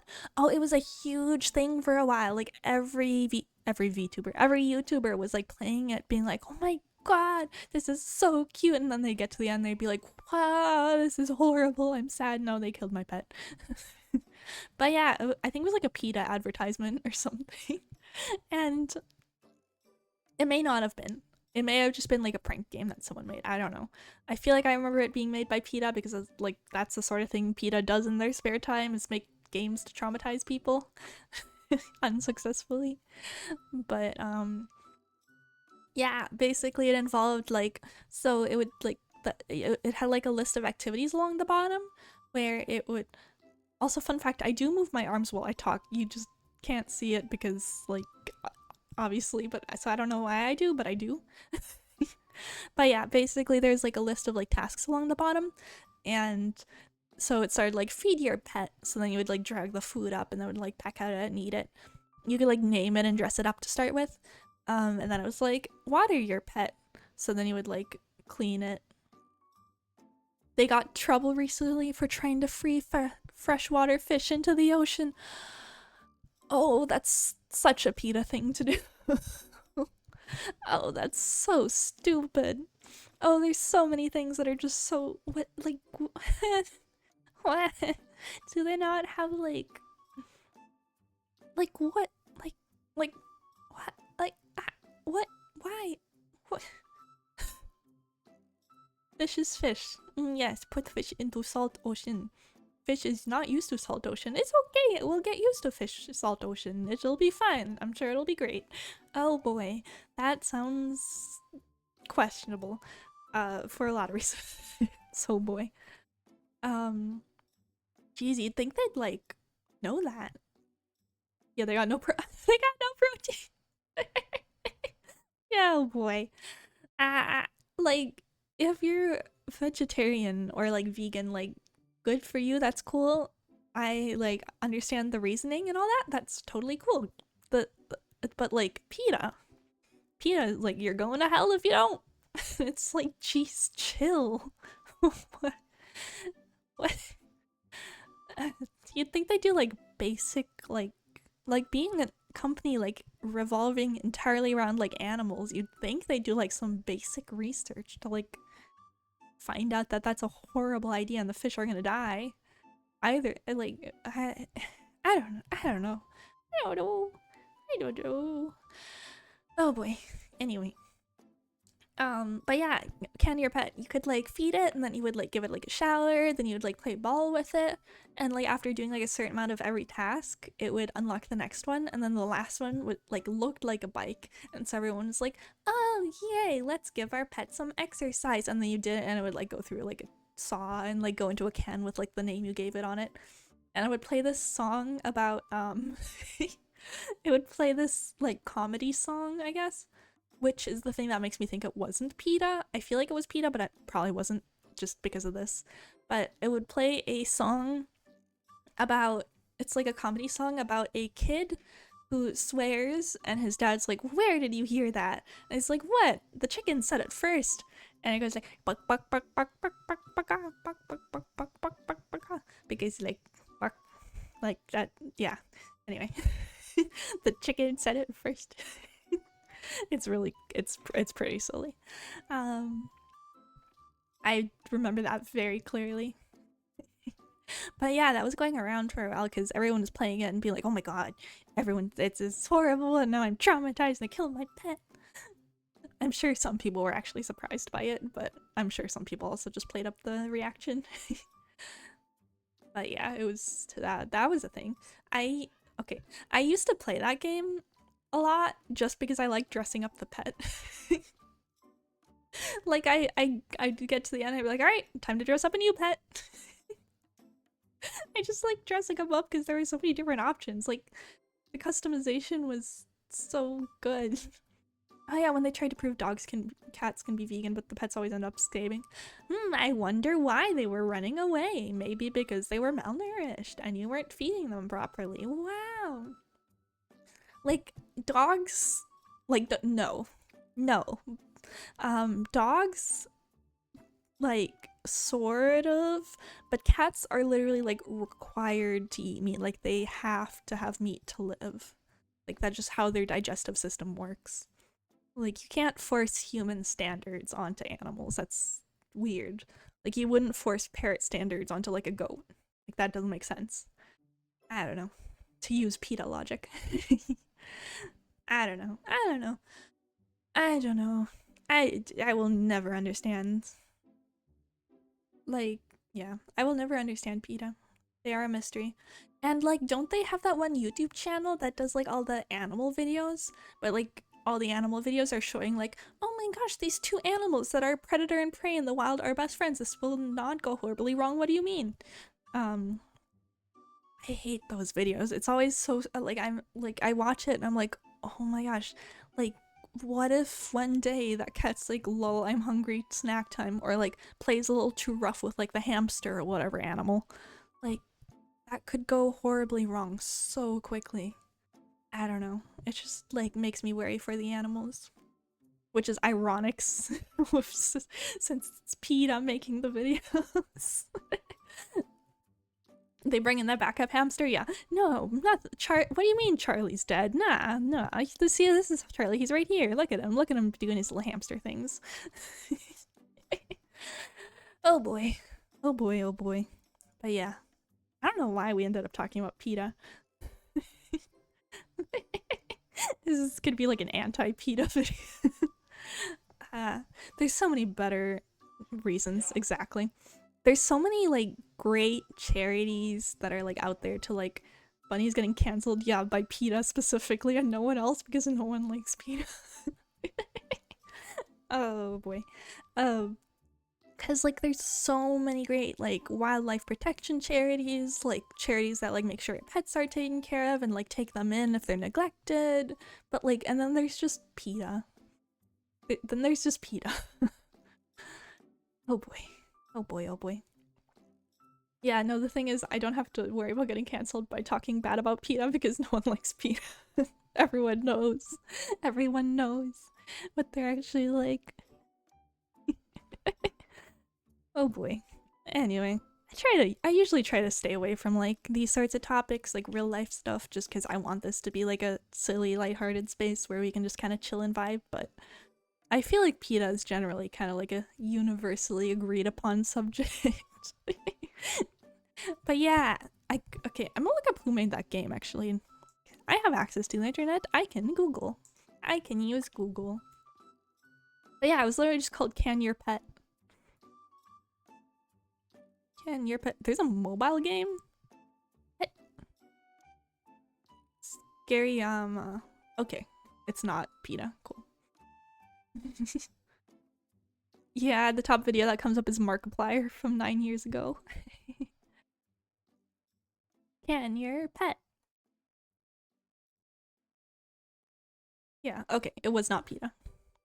Yeah, you gotta play Can Your Pet on the go. Like, you gotta customize your little pet and put like a little bow tie on him and stuff.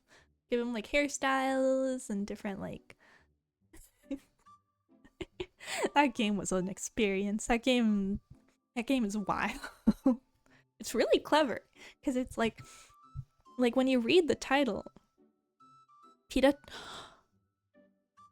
tried burning down a forest. Wait, did they actually? One second. They actually, wait, one second. I need to look this up. Is this an actual thing that they tried to do?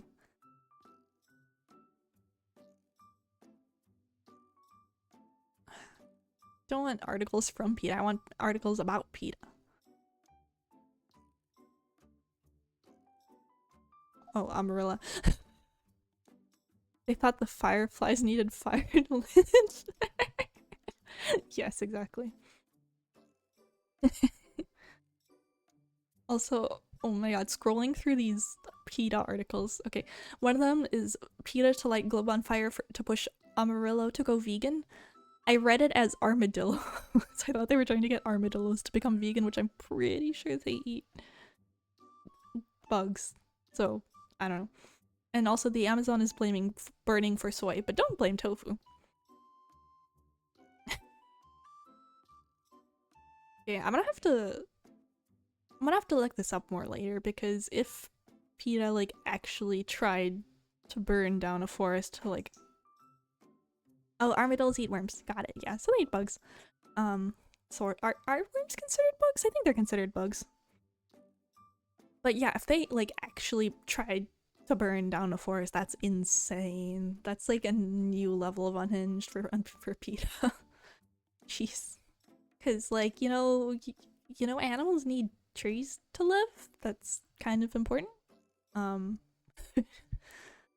But yeah. Bugs are anything with a hard exoskeleton. Got it. What are worms considered then? Are they like... One second. What are worms? Doing a lot of Google. I'm learning a lot today. Today is educational. What are worms? What are worms classified as? No, not in the food chain. Not in cybersecurity. There we go. Invertebrates. Yeah, but like more specific, like nematodes. Oh, that's the AI. I don't want the AI. I don't trust that.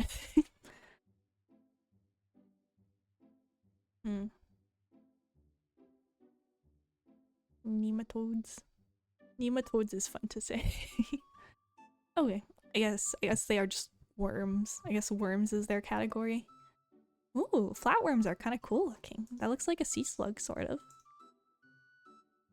That's cool. Oh, is it a sea slug? Sea slug? Maybe it is a sea slug. I don't know. Wiggly boys. Yes, that is the scientific term. Wiggly boy. Where is my phone at? Okay, it's still okay. Cool. I just want to make sure my phone doesn't die and then like my tracking like poofs and we're all like, what happened? But yes, they are wiggly boys. The bestest wiggly boys. The wiggliest of the boys. But yeah. Woo. Today has been very educational. I've learned so much. Learning about PETA burning down forest, putting fish in the water in the ocean. I've been an animal that has metal is wait, what? Wait, what's it called?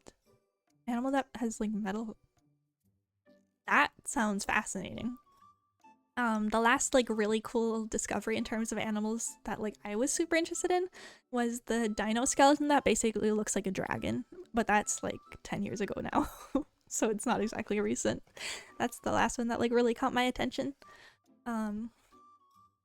It was like, but yeah, they named it after like Hogwarts and stuff or whatever.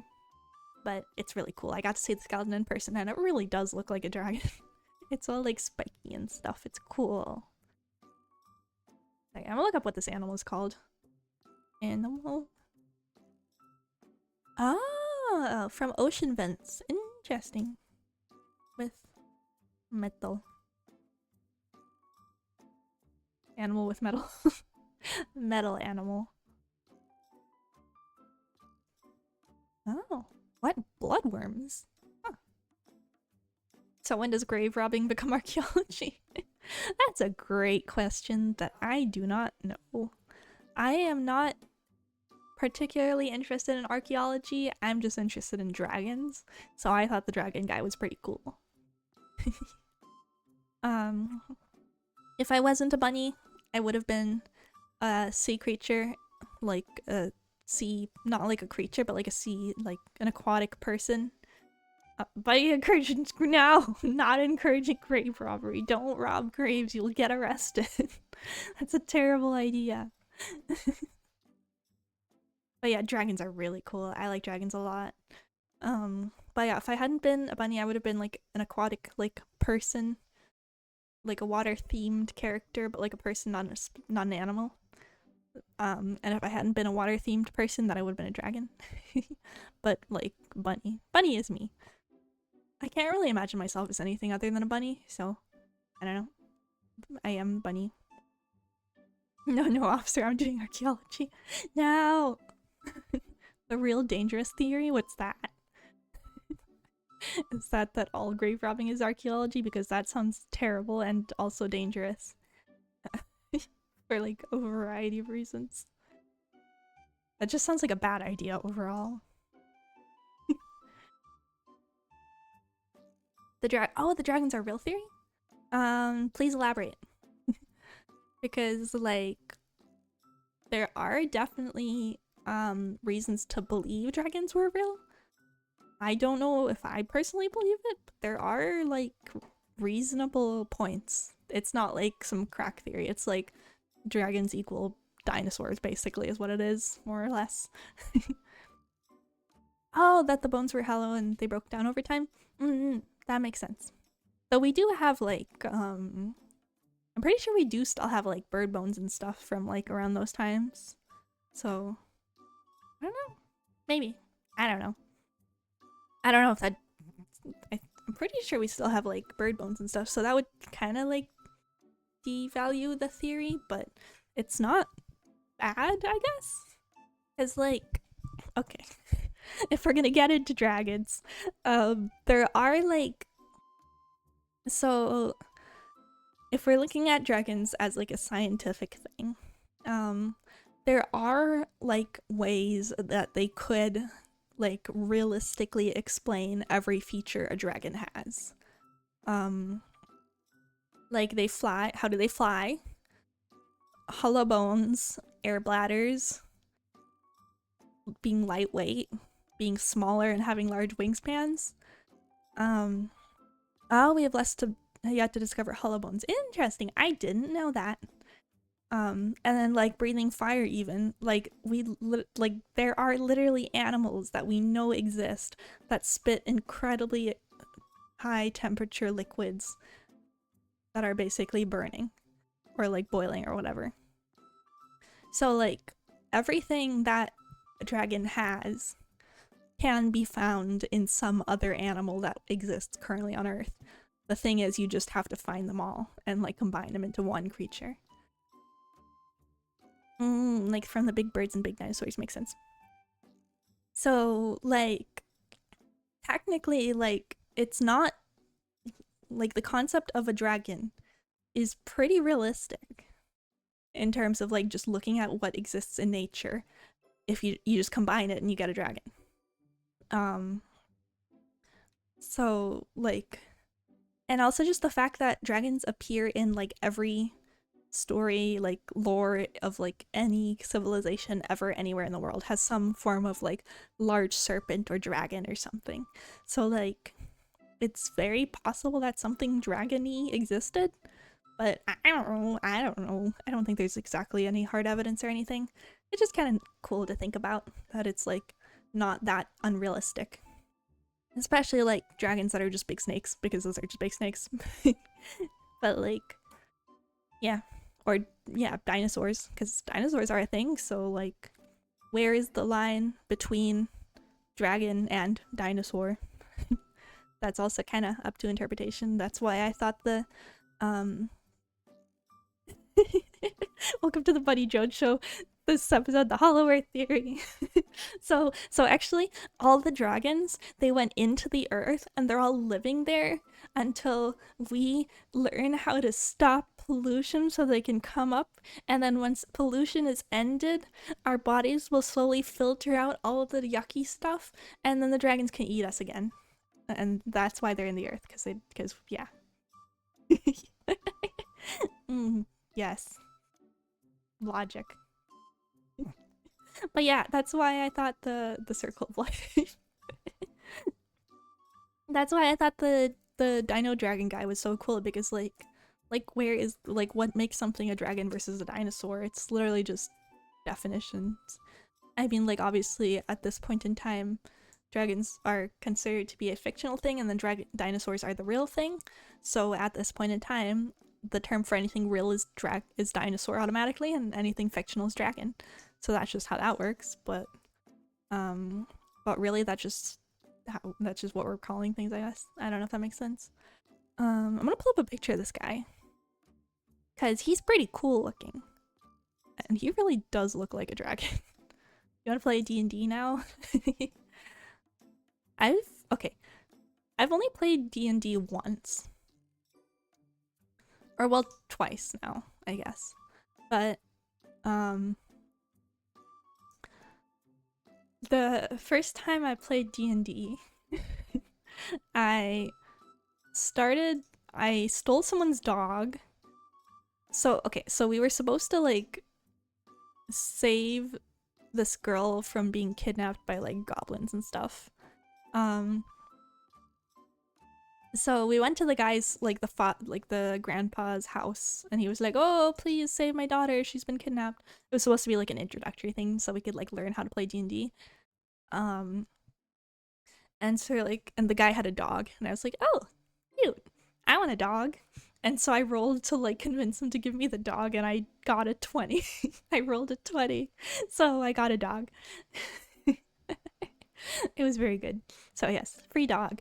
Anyway, then we went out to like chase down the wolves or whatever had kidnapped her, and we like met up with them at some village, and there were some other people that were like coming with us, and we were like, "Oh look, now we can fight the wolves." So we start fighting, and I roll to hit the wolves, and I roll like a 1, and I'm like, okay, that's a terrible miss. The thing is, the DM was also making us roll for like how hard we hit, and so for that roll I got a 20. So I completely missed, but what I did hit was the person fighting next to me who ended up with a leg. They lost a leg. So yeah, that was my first D&D game. And then we took so long fighting the wolves that by the time we got back, the whole town was on fire. So I stole his dog and burnt down his town. Solid session. But yeah,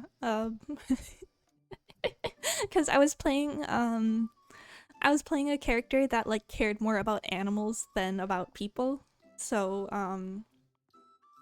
so I was more worried about like taking care of the dog and stuff. But yeah, anyway. Anyway, oh, that's huge. Why is that huge? And okay, 1 second. Trying to show you guys the dragon because he's really cool. Or dinosaur, I guess. He's a dinosaur, but I call him a dragon because he looks like a dragon to me. And like, honestly, whether something's a dragon or not is literally just what you call it. So, why is this so big? Just gonna keep doing this for a minute. Dragonosaur. I like that. That's actually cute. But yes. Okay, well, first of all, look at this. Is this not a dragon? Like, this is real. This is not a fake skeleton. This is an actual thing that was found. Is this not a dragon? 1 second. Like, okay, 1 second. I'm gonna pull this forward. Look at this. It's like shoulder height on me, I think, or head height? Don't remember. But yeah, like, look at this guy. This is so cool. Look at him. Like, tell me that's not a dragon. Like, look at his horns on his head. Like, look at all of these. Look at his, like, whole, like, spiky headdress going on. Funny face reveal. Yes. The teeth? Oh, I didn't even look at the teeth. Oh, yeah. They are very silly. They're like little bumps. I don't remember how big it was. 1 second. Let me look this up.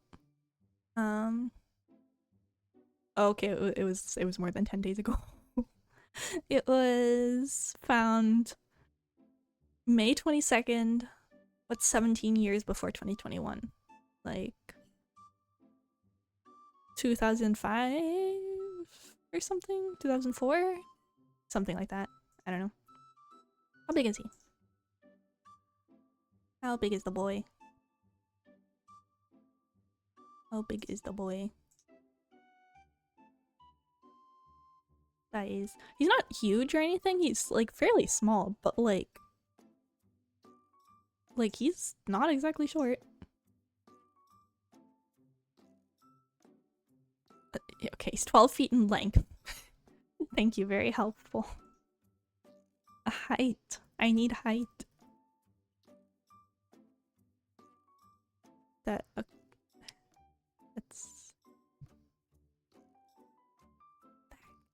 let me what? Give me the info. Apparently he's 12 feet in length and like 1.5 meters high or something like that. Okay. According to Jurassic World Evolution 2, he's 1.5 meters. I don't know if that's accurate to life, but that's what Jurassic World Evolution 2 says. But yes, he is a long boy. But yeah, no, he's not small. He's pretty substantial. Like, he's like... Okay. If you like dragons... Yes, the most reliable source. If you like dragons, he looks like a drake, basically. He looks like a drake. If you don't know things about dragons, a drake is basically like, imagine dog dragon. Like, 4-leg... Usually. This guy's a little like raptor-y boy, but 4-leg, big, but like dog shaped. Here, I'm gonna look up a picture. Not Drake, the singer, the artist. The dragon. There we go. They're basically like 4-leg, chonky boy. They are the dog of the dragon world, but they are Engi. The metal animal is the scaly foot snail. Got it. Time to look that up. Scaly foot snail. Foot snail. Scaly foot snail. He looks so funky. Why does he look like that? Why is he spiky?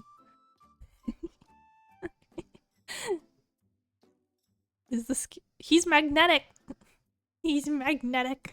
This is magnet snail. Oh, I love that. That's amazing. Oh, that's the best thing ever. I love that he's magnetic. See, nature is heckin' wild. Like, you look at dragons and like, that's not realistic, but then you look in the ocean and there's like a magnetic snail that uses metal. It's like, well, that's not exactly realistic either, so... But yeah. Trying to find a good picture. Okay, I guess this works. Yeah, exactly, platypus. Like, have you seen a platypus? It is like a beaver mixed with a duck. Like, that's literally the epitome of like mythology. Yeah, or like a giraffe. Because like okapis, people used to think okapis were mythical creatures like forever ago because people were like, oh, it's a giraffe mixed with a zebra. It's like, that's not real. Nope, it is. But yeah, this is basically a drake. They're like chunky, they got 4 legs, and they look like a dog, sort of, but like dragon. The assault unicorn. Exactly. But yeah, no, like people are like, oh, dragons aren't realistic. Have you seen some of the things that exist in nature? Because oh boy, there's some funky stuff out there. There's some weird stuff. And like we haven't even seen half of the ocean. We've seen what's the statistic? We've seen like, I don't know, like 1 second. How much of the ocean? I'm googling everything today. How much of the ocean has been explored? 5%. 5%! We've seen 5% of the ocean. Like, there's so much weird stuff in there that we haven't seen, and we're already finding like magnetic snails and like glowing fish and like, I just like, what why do these things exist? I don't know, but they do. But yeah, what we've seen, yeah, has us looking to go to Mars. Yeah. Honestly, I don't blame him. Yeah, there's some weird shit down there. There's some really weird creatures. But yeah, 5% of the ocean has been explored. That's wild. That's less than I expected. I thought it was gonna be like, oh god, wow. Yeah, only 26 has been mapped, like the seafloor with like sonar. So, like, even just like sonar mapping, it's only been like 26%, but only 5% has like actually been explored. That's wild. Oh, that's weird. That's so much less than I thought. I thought it was gonna be like 15% or something, but no, it's literally 5%. Oh, the Earth is weird. We live on a weird planet. Yep, there's free ground down there, but it's like thousands of meters down. Good job, sonar map. Oh, I see what you're saying. There's ground. Good job, sonar. Thank you, very helpful. But yeah, apparently we've only mapped like 26% of the ocean, which is so much less than I thought. I thought we honestly like mapped most of it with sonar, but clearly not, because oh boy, that's not much. That's like a quarter of the world. Quarter of the ocean. That's, yeah, wow. Okay, I love the fact that the stupid snail is magnetic. Why is the snail magnetic? Why is it magnetic? I guess it's metal, but like, why is it magnetic? What's the, okay, 1 second. The bombardier beetle. There's a new one, not a beetle. There was like a new lizard that I think that was discovered that like spits, like really hot something or other, but I don't remember what it is. What I do remember though is the bombardier beetle, which spits burning hot liquid from its butt. It basically sprays burning acid, boiling acid. Is it acid? I don't know. Boiling liquid. Wait, they're found in the US? What? The bloop? What?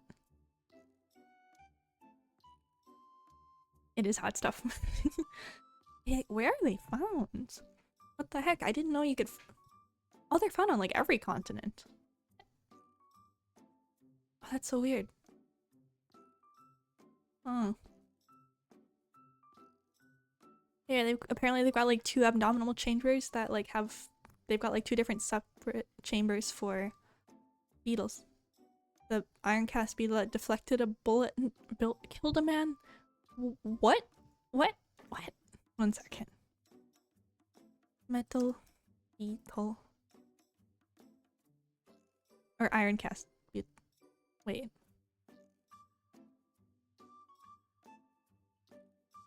Ironclad beetle. Ironclad beetle. Bullet. Yeah, that sucks. Drive it over in your car. Hmm.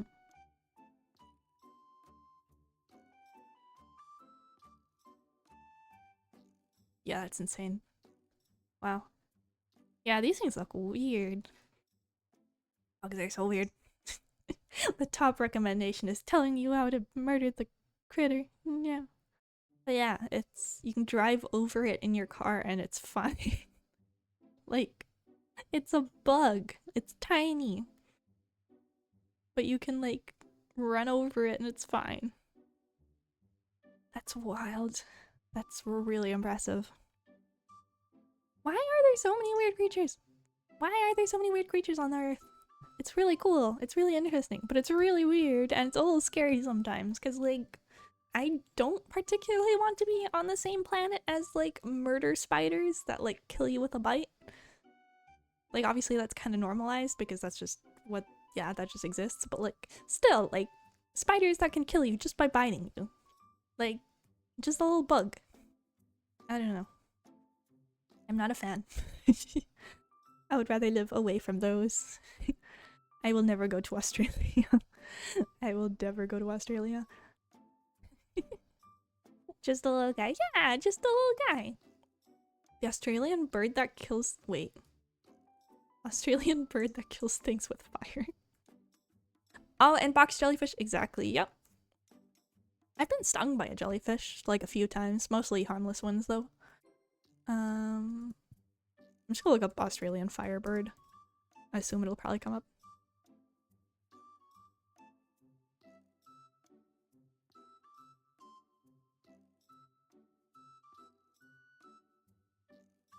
There we go.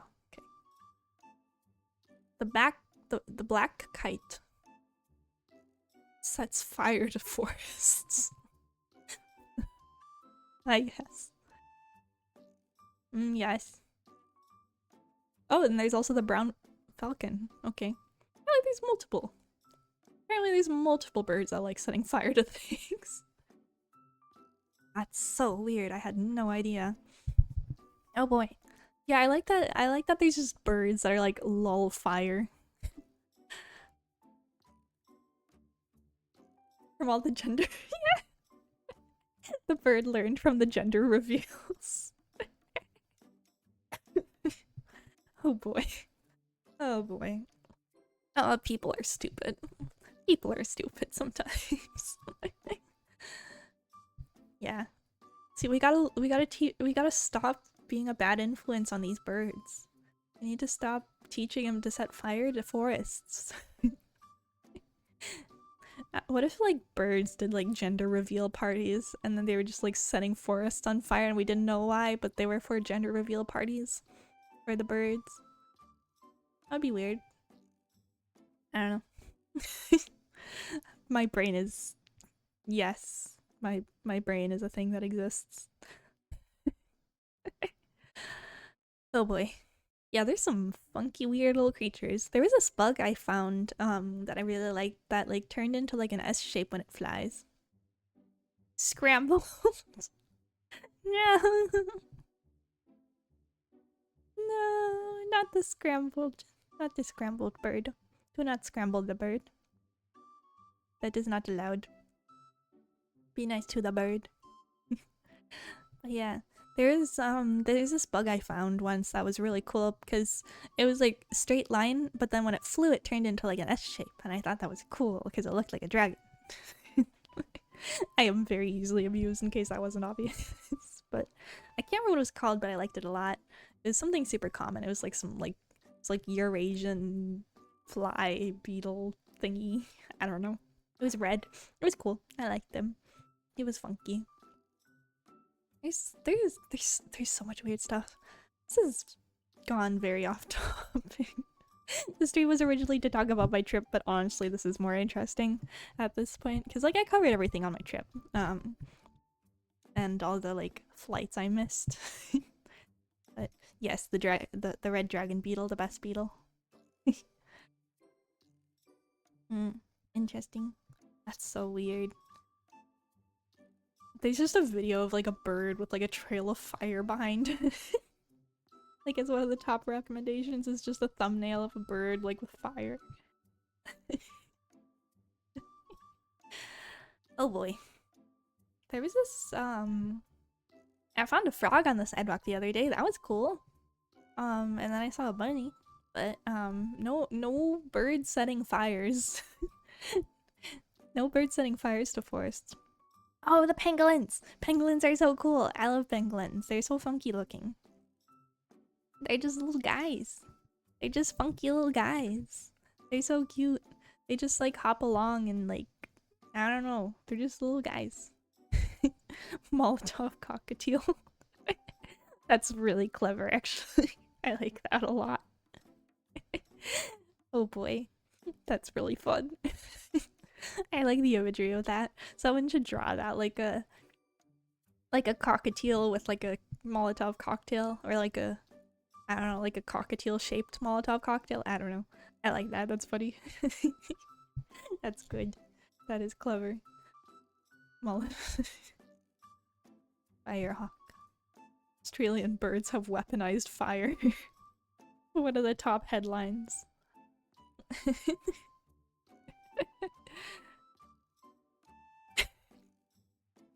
the heck even are birds? Bird, baby bird. Australian birds steal fire to smoke out prey. One of these pictures is just a bird with like 2 fire emojis next to it. Oh geez, that's a big fire. Australia's fire starting falcons. Real bird breathing fire. VFX artists were mistaken for real bird breathing fire. I don't think anyone would mistake for context. This bird does not look like it is breathing fire. It's false. Wait here, 1 second. I'll pull this up.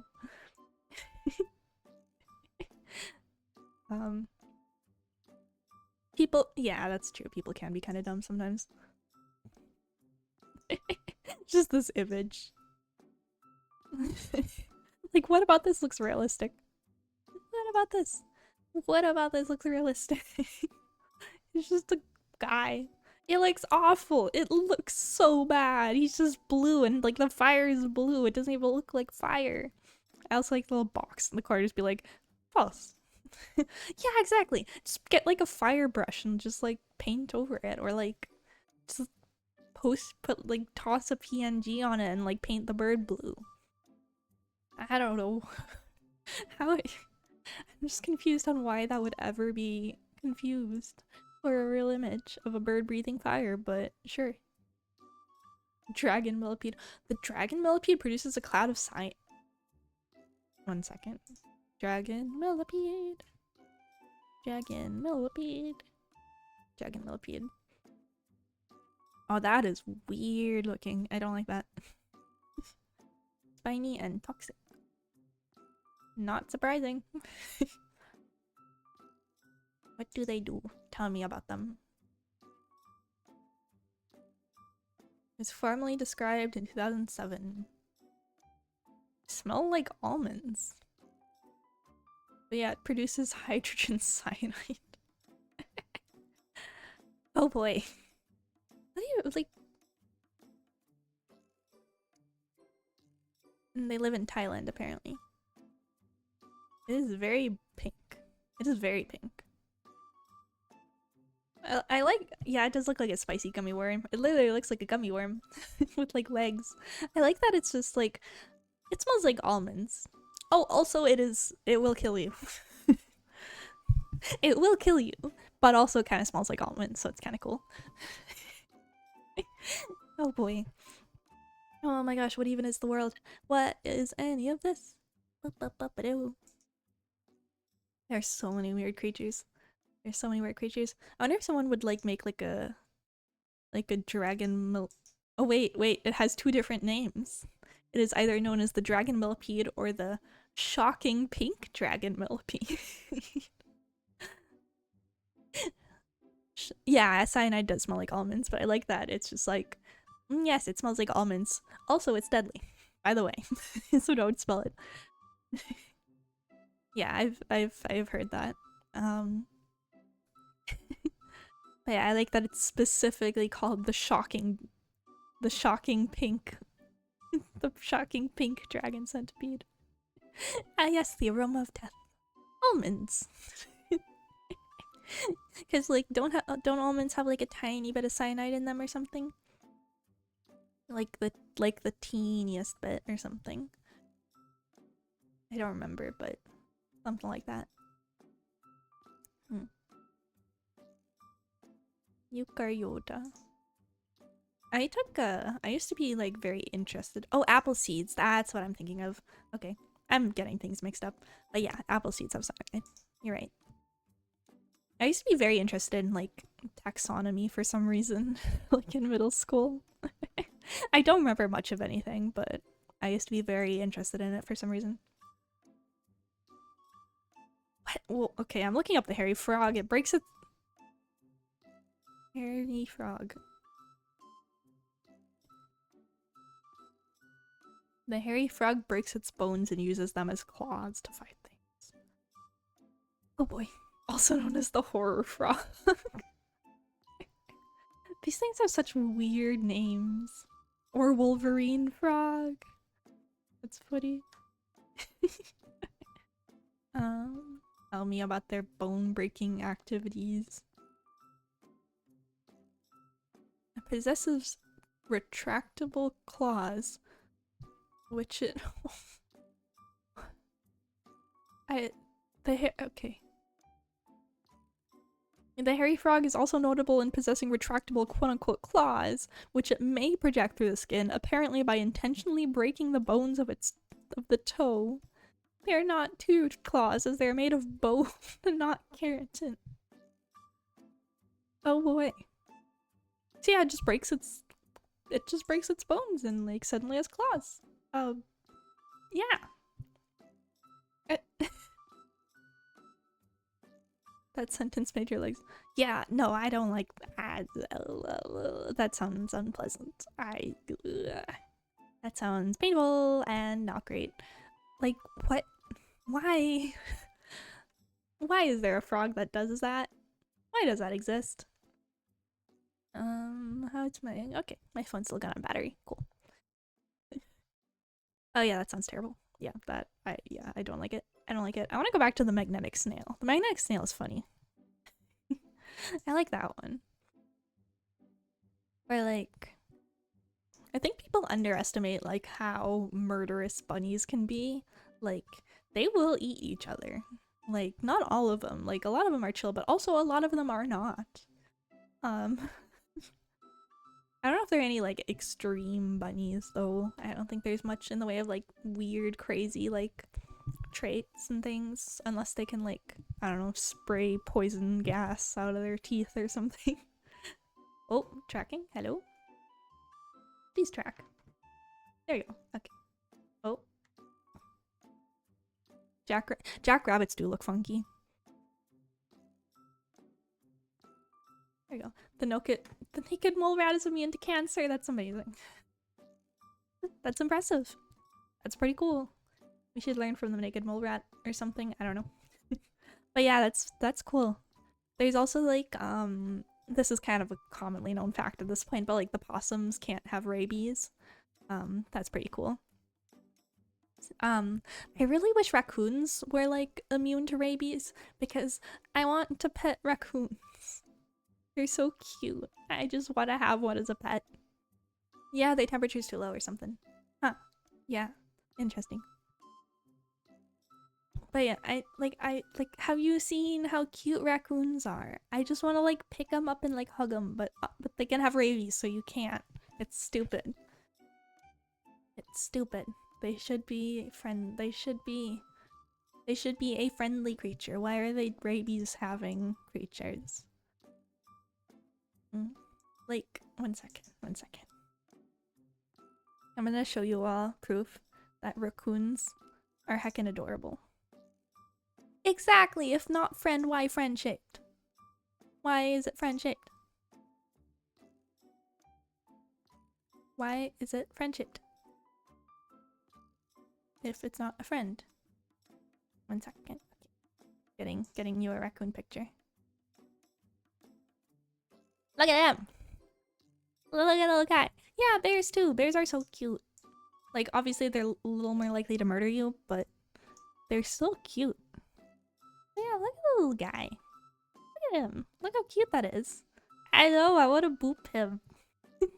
I love him. He's a little blip. He's a little guy. He's just going blip. Like, nah. It's so cute. I want to pet him so bad. But obviously they can have rabies. You have to be careful. But like, they're so cute. They're so cute. I want one so bad. I wonder if I could like find like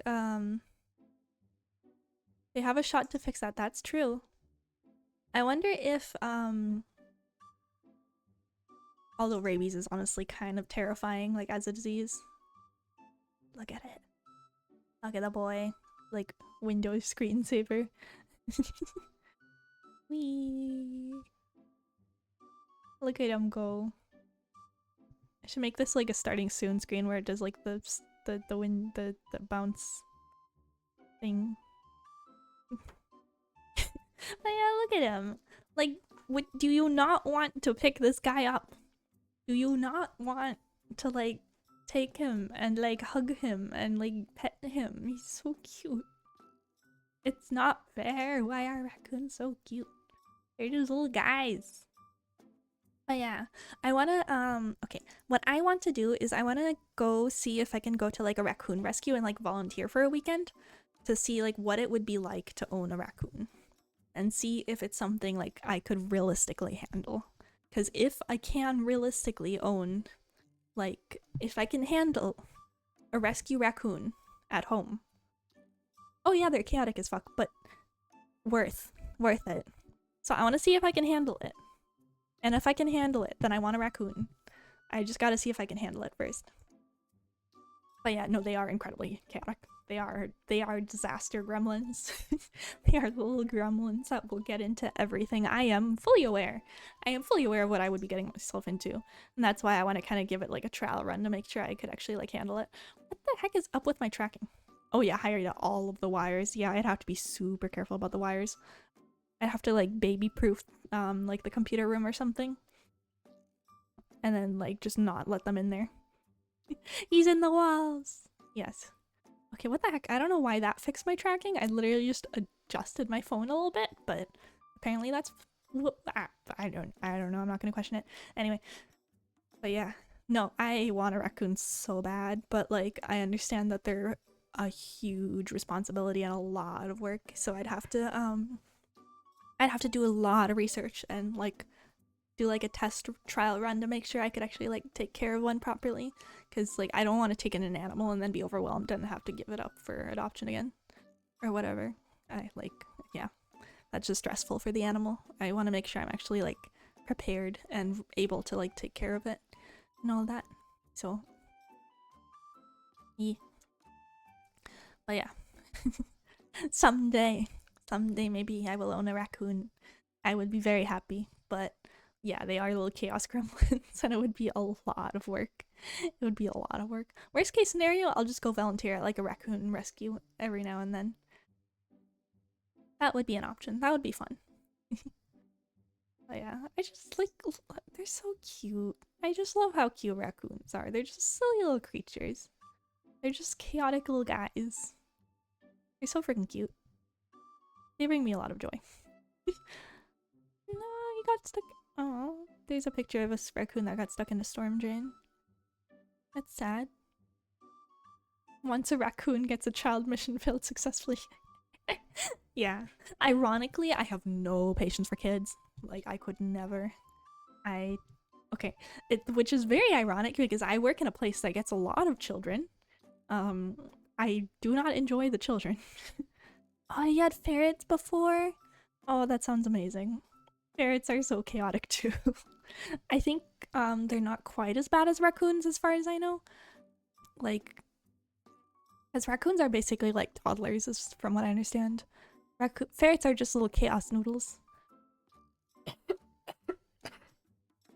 Sorry. Oh, the dust from earlier is not cooperating with my throat. But yeah, that sounds so cute. I love ferrets. Oh, they didn't mess with wires at all. Interesting. Good to know. Maybe ferrets are an option. Because, like, ferrets are very cute too. I would not mind having ferrets. They are very silly. I like them. But yeah, I'd have to do, because like again, I've never owned a ferret, so I'd have to do a lot of research and make sure I'm like ready to actually take care of him on all that. So it would be a lot of work, but yeah, they are great and cute, yes.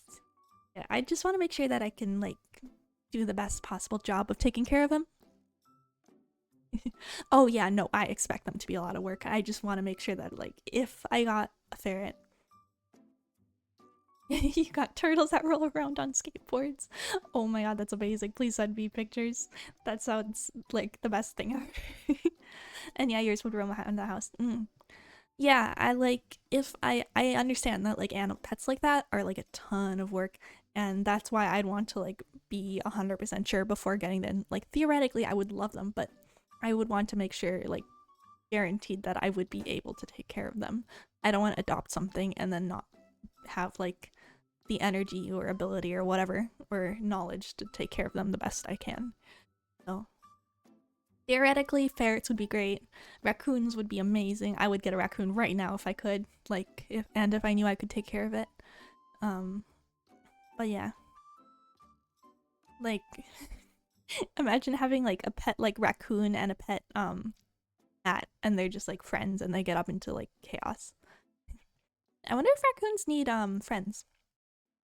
Oh yeah, no, all pets are work. All pets are some level of work. Like, it's taking care of another living creature, so. It's just that some pets like raccoons or ferrets are like, especially raccoons because they're very smart, they get into everything. Snakes might be cool. I used to really want a snake as a kid. Oh, they're like zero work. Interesting. I did not know that. I used to really want a snake, but like never had one. I had a friend that had a snake, but I never had one myself. Cause like, yeah, I guess I still don't know anything about like caring for a snake though, so I'd have to do some research. Snakes' farts are cool to see. What does that mean? What does that mean? I don't even know what that means. Everything's falling apart. Get back here tracking. What does that mean? What? Do they like snakes get gassy? Yeah, but like, what does what? Why is it cool? Why is it cool to see? What does that mean? Please explain. I am confused. But yeah, there's a lot of different pets I theoretically want. I just don't know like if I'd be able to take good care of them. I'd have to do a lot of research and like do like a test run with someone else's pet or things like that, or like volunteer at a shelter, things like that. So suddenly loud music. Okay, it's getting better. Okay. Okay, I'm just confused about like why snake farts are interesting. Oh, they curl up before they fart. Huh. Weird. I didn't know that. Learning so much today. I'm so learning so much thing about magnetic snails, snail farts. Ah, yes. Mm. Oh boy. Yeah, it's just a nice learning stream. We're learning so much. Oh boy. Mm. I gotta remember to download this later. Farts and cyanide. Yes.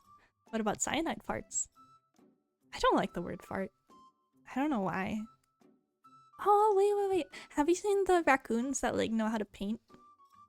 Like, not that they know how to paint, but like their owners will like give them some paint and like a black canvas so they can just like make paw prints and stuff, and then they sell them and like make money to like pay for the raccoon stuff. Those are really cute. I like those. I would totally buy one of those. But yeah. Hmm. I should. I should look into how much those cost. I should research raccoon painting costs. Can I hire a raccoon to paint for me? That would be great. Because they gotta use like safe non-toxic paint and all that stuff, but it's super cute. I wish I could like teach my cat to paint. They sell for 5K or more. That might be a bit out of my budget. That might be a little out of my budget. Oh boy. I'll look it up later in case like on the off chance like they are cheaper, but noted. That's a lot. Oh boy.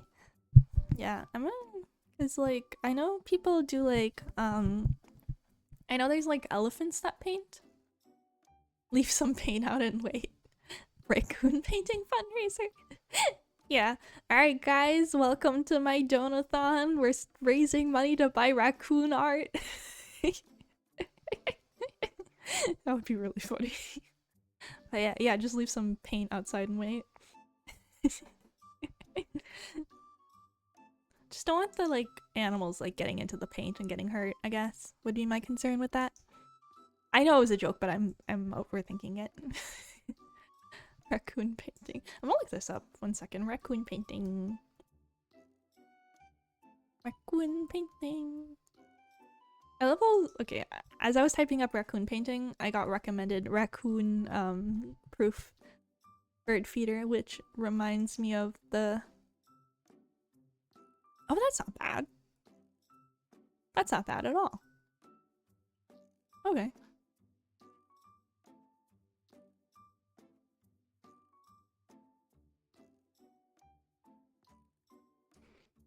Okay. So there's a raccoon. Okay. It's Taito the raccoon. And Taito passed away. So Taito's like final masterpiece, like the last one he ever made, is selling for 800, which is really expensive. But just like the standard paintings are like 120. Or not 120, 160 to 200, which is not cheap at all, but it's not 5K. So but yeah. Aw, that makes me a little sad. Taito is cute. Taito is very cute. But yeah, I would totally buy one of those paintings. I should get like a custom made donathon. I would have thought to get a custom raccoon painting. Alright, our goal is 200. If I got like a custom raccoon painting, like what colors should I ask for? Because you can like...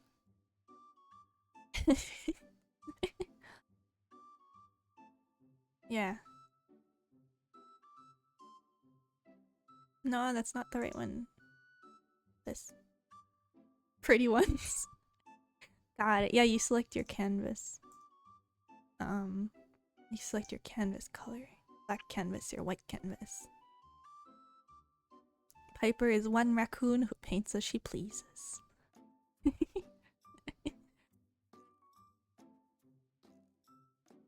That's amazing. Yeah, you can choose your favorite colors and then choose a canvas color and then have them paint it for you. That's amazing. It's like 200. I'll have to keep that in mind. Oh no, my hand slipped. Oops, guess I gotta buy it now.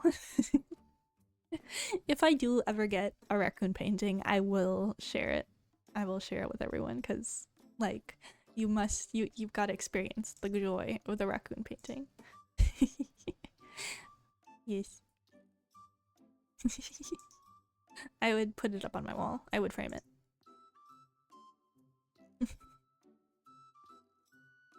Yeah, that makes me kind of sad. His final masterpiece, that's kind of sad. I think he had a good life though. It seems like the people that do this take very good care of their raccoons, so. You can also get a mystery painting for 120. But like, I'd want to get a custom. Cause I gotta choose the colors. If I ever do like a... Oh, hello. There we go. If I ever do like a donathon or a subathon or something like that, I should make one of the goals like raccoon painting. Custom raccoon painting. I think that would be really funny. I don't know if I'd ever... I don't know. Anyway, but that would be funny. Up, up. Okay, we're still all good. There. Cool. But yeah, someday I will get a raccoon painting. I think that would be really, really cute. So many options. There's also like a raccoon sticker pack and like a calendar. For like 2023, there's one for 2024 as well. So I do wish they showed you like some of the pictures on the... Okay, 2023 they do. 2024? It says there's like clickable things here. Like my mouse is reacting, but the images aren't loading in, so I don't know. Anyway. Custom Piper masterpiece. I'll have to keep that in mind. We'll get a picture of I'll fund half of you fund half. Honestly, I would be up to do that.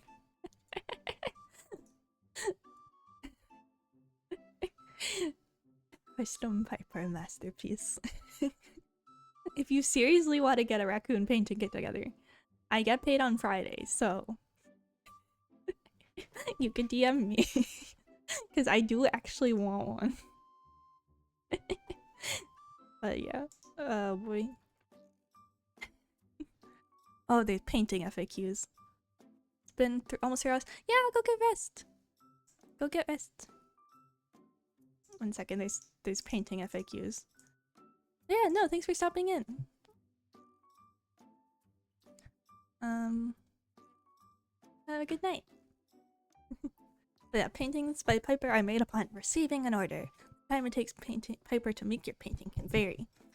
Because paintings are only made when Piper want to make. Your order may take up to 1 month to make, dry, and package for shipping. If you need a painting by a specific date, please let us know at the time of purchase, or to get a guarantee, message us on Instagram prior to purchase. International shipping details. International buyers, please note, import duties, taxes, and charges aren't included in the item or price or postage cost. Okay, I don't think I'm international. I'm assuming. I don't know. Is this internet? Where are they based? Where are they based? Please tell me. Taito the raccoon. I'm just gonna assume I'm not international because I'm probably not, but eh. But yeah, honestly, if you want to get a pair, I would totally be down to get a raccoon painting together. Like, unironically. We could like each choose colors and we could each choose like 2 colors. Join us the Discord. Perfect. Yes, let's do this. Yeah, like I said, I got paid on Friday, so that sounds amazing. Oh my gosh, I'm excited. I'm actually really excited. We could also get a mystery painting. That is also an option. If we wanted to like be surprised.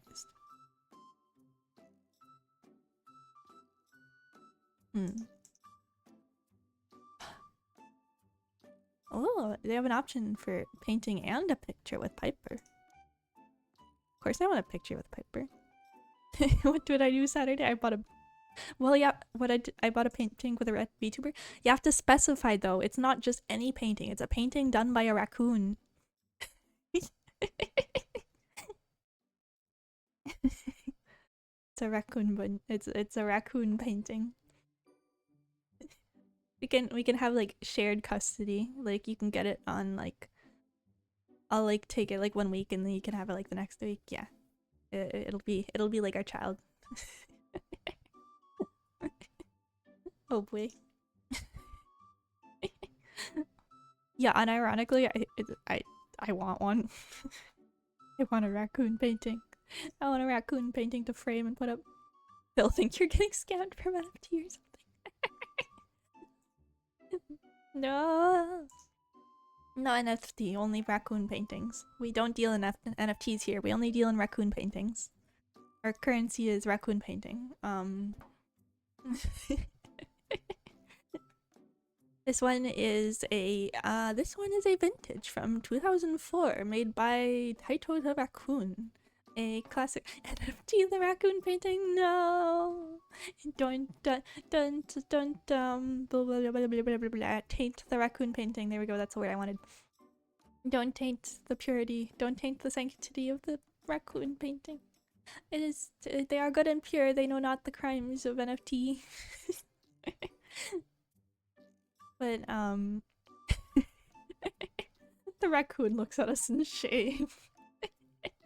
Yeah. Oh boy.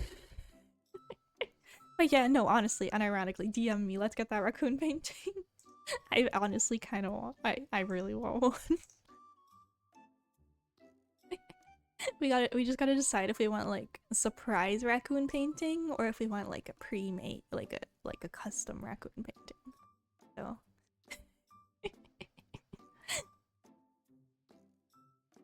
You like playing into good jokes? Same. It's so stupid, but it's so stupid, but it's great. Oh boy. Oh, it has almost been 3 hours. I don't even know what we did this stream. I talked about my trip for an hour, we talked about weird animals, and we talked about raccoon paintings. Oh my gosh. Yeah, it's 8. Okay, so technically I should end stream so I can go eat food. But also, I could technically keep talking about raccoon paintings. Yeah, message weekly. Yeah, so I saw this elephant painting. I could feel like, oh, it's called art collectors, but specifically just for like animal paintings. Like raccoon paintings and elephant paintings and stuff. It's 8. Oh, it's 8 for you. Yay! Time zone buddies. Wow. You are somewhere in the same parallel, like up and down, not parallel, up and down strip of land on the earth that I am. Wow. You might be in Antarctica. Who knows? But yeah. Second. I'm gonna look up if there's like elephant paintings for sale. I'm sure there are. Because I know they do like elephant painting too.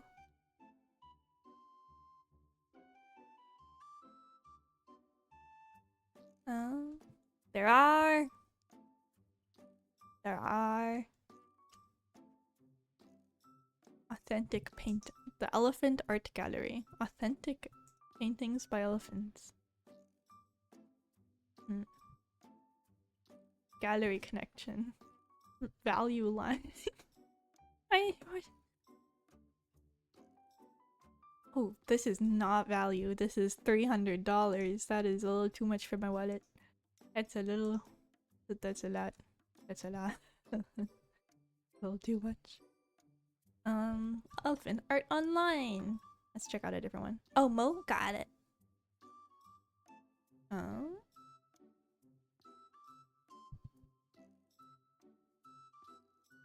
Featured collection.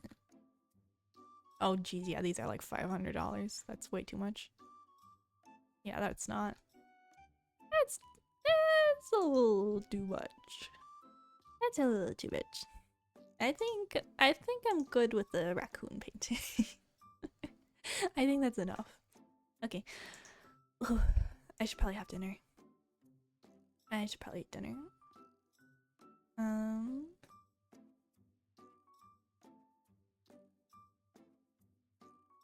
Is Rhea still alive? Oh, Victoria's live. Oh, literally just went live. Where's Rhea? Where's Rhea? Rhea. Rhea. Rhea. Go eat message. Yes, yes, we are going to get this painting. I really want to do this. It's so stupid. I know it's stupid, but I want to. Okay. Yeah, let's go raid Rhea. Rhea is wonderful and amazing and an amazing raccoon. Awfully on topic. Yes. Live in the stupid. Exactly. Follow your dreams. And if your dreams are raccoon paintings, then go for it. Okay. Yeah, let's go raid raccoon. I think our raid message should be, there's only like a few of us, but I think our raid message should be raccoon painting. Just raccoon painting, no explanation. Just like here. Just raccoon painting. There we go. I had a ton of fun. Thank you all for joining me. Have a really good evening. I had a lot of fun. Yeah, I'm gonna go get some food. I'm not especially hungry, but it is getting late, so like, I don't know, I should probably eat sooner or later. Anyway, but yeah. If I keep talking, I'm gonna keep talking for like another hour, so I'm just gonna call it now, and bye, and thank you everyone. And bye bye. Bye bye bye bye bye. Goodbye. Goodbye. Bye bye bye. Bye bye bye bye bye bye bye bye bye bye bye.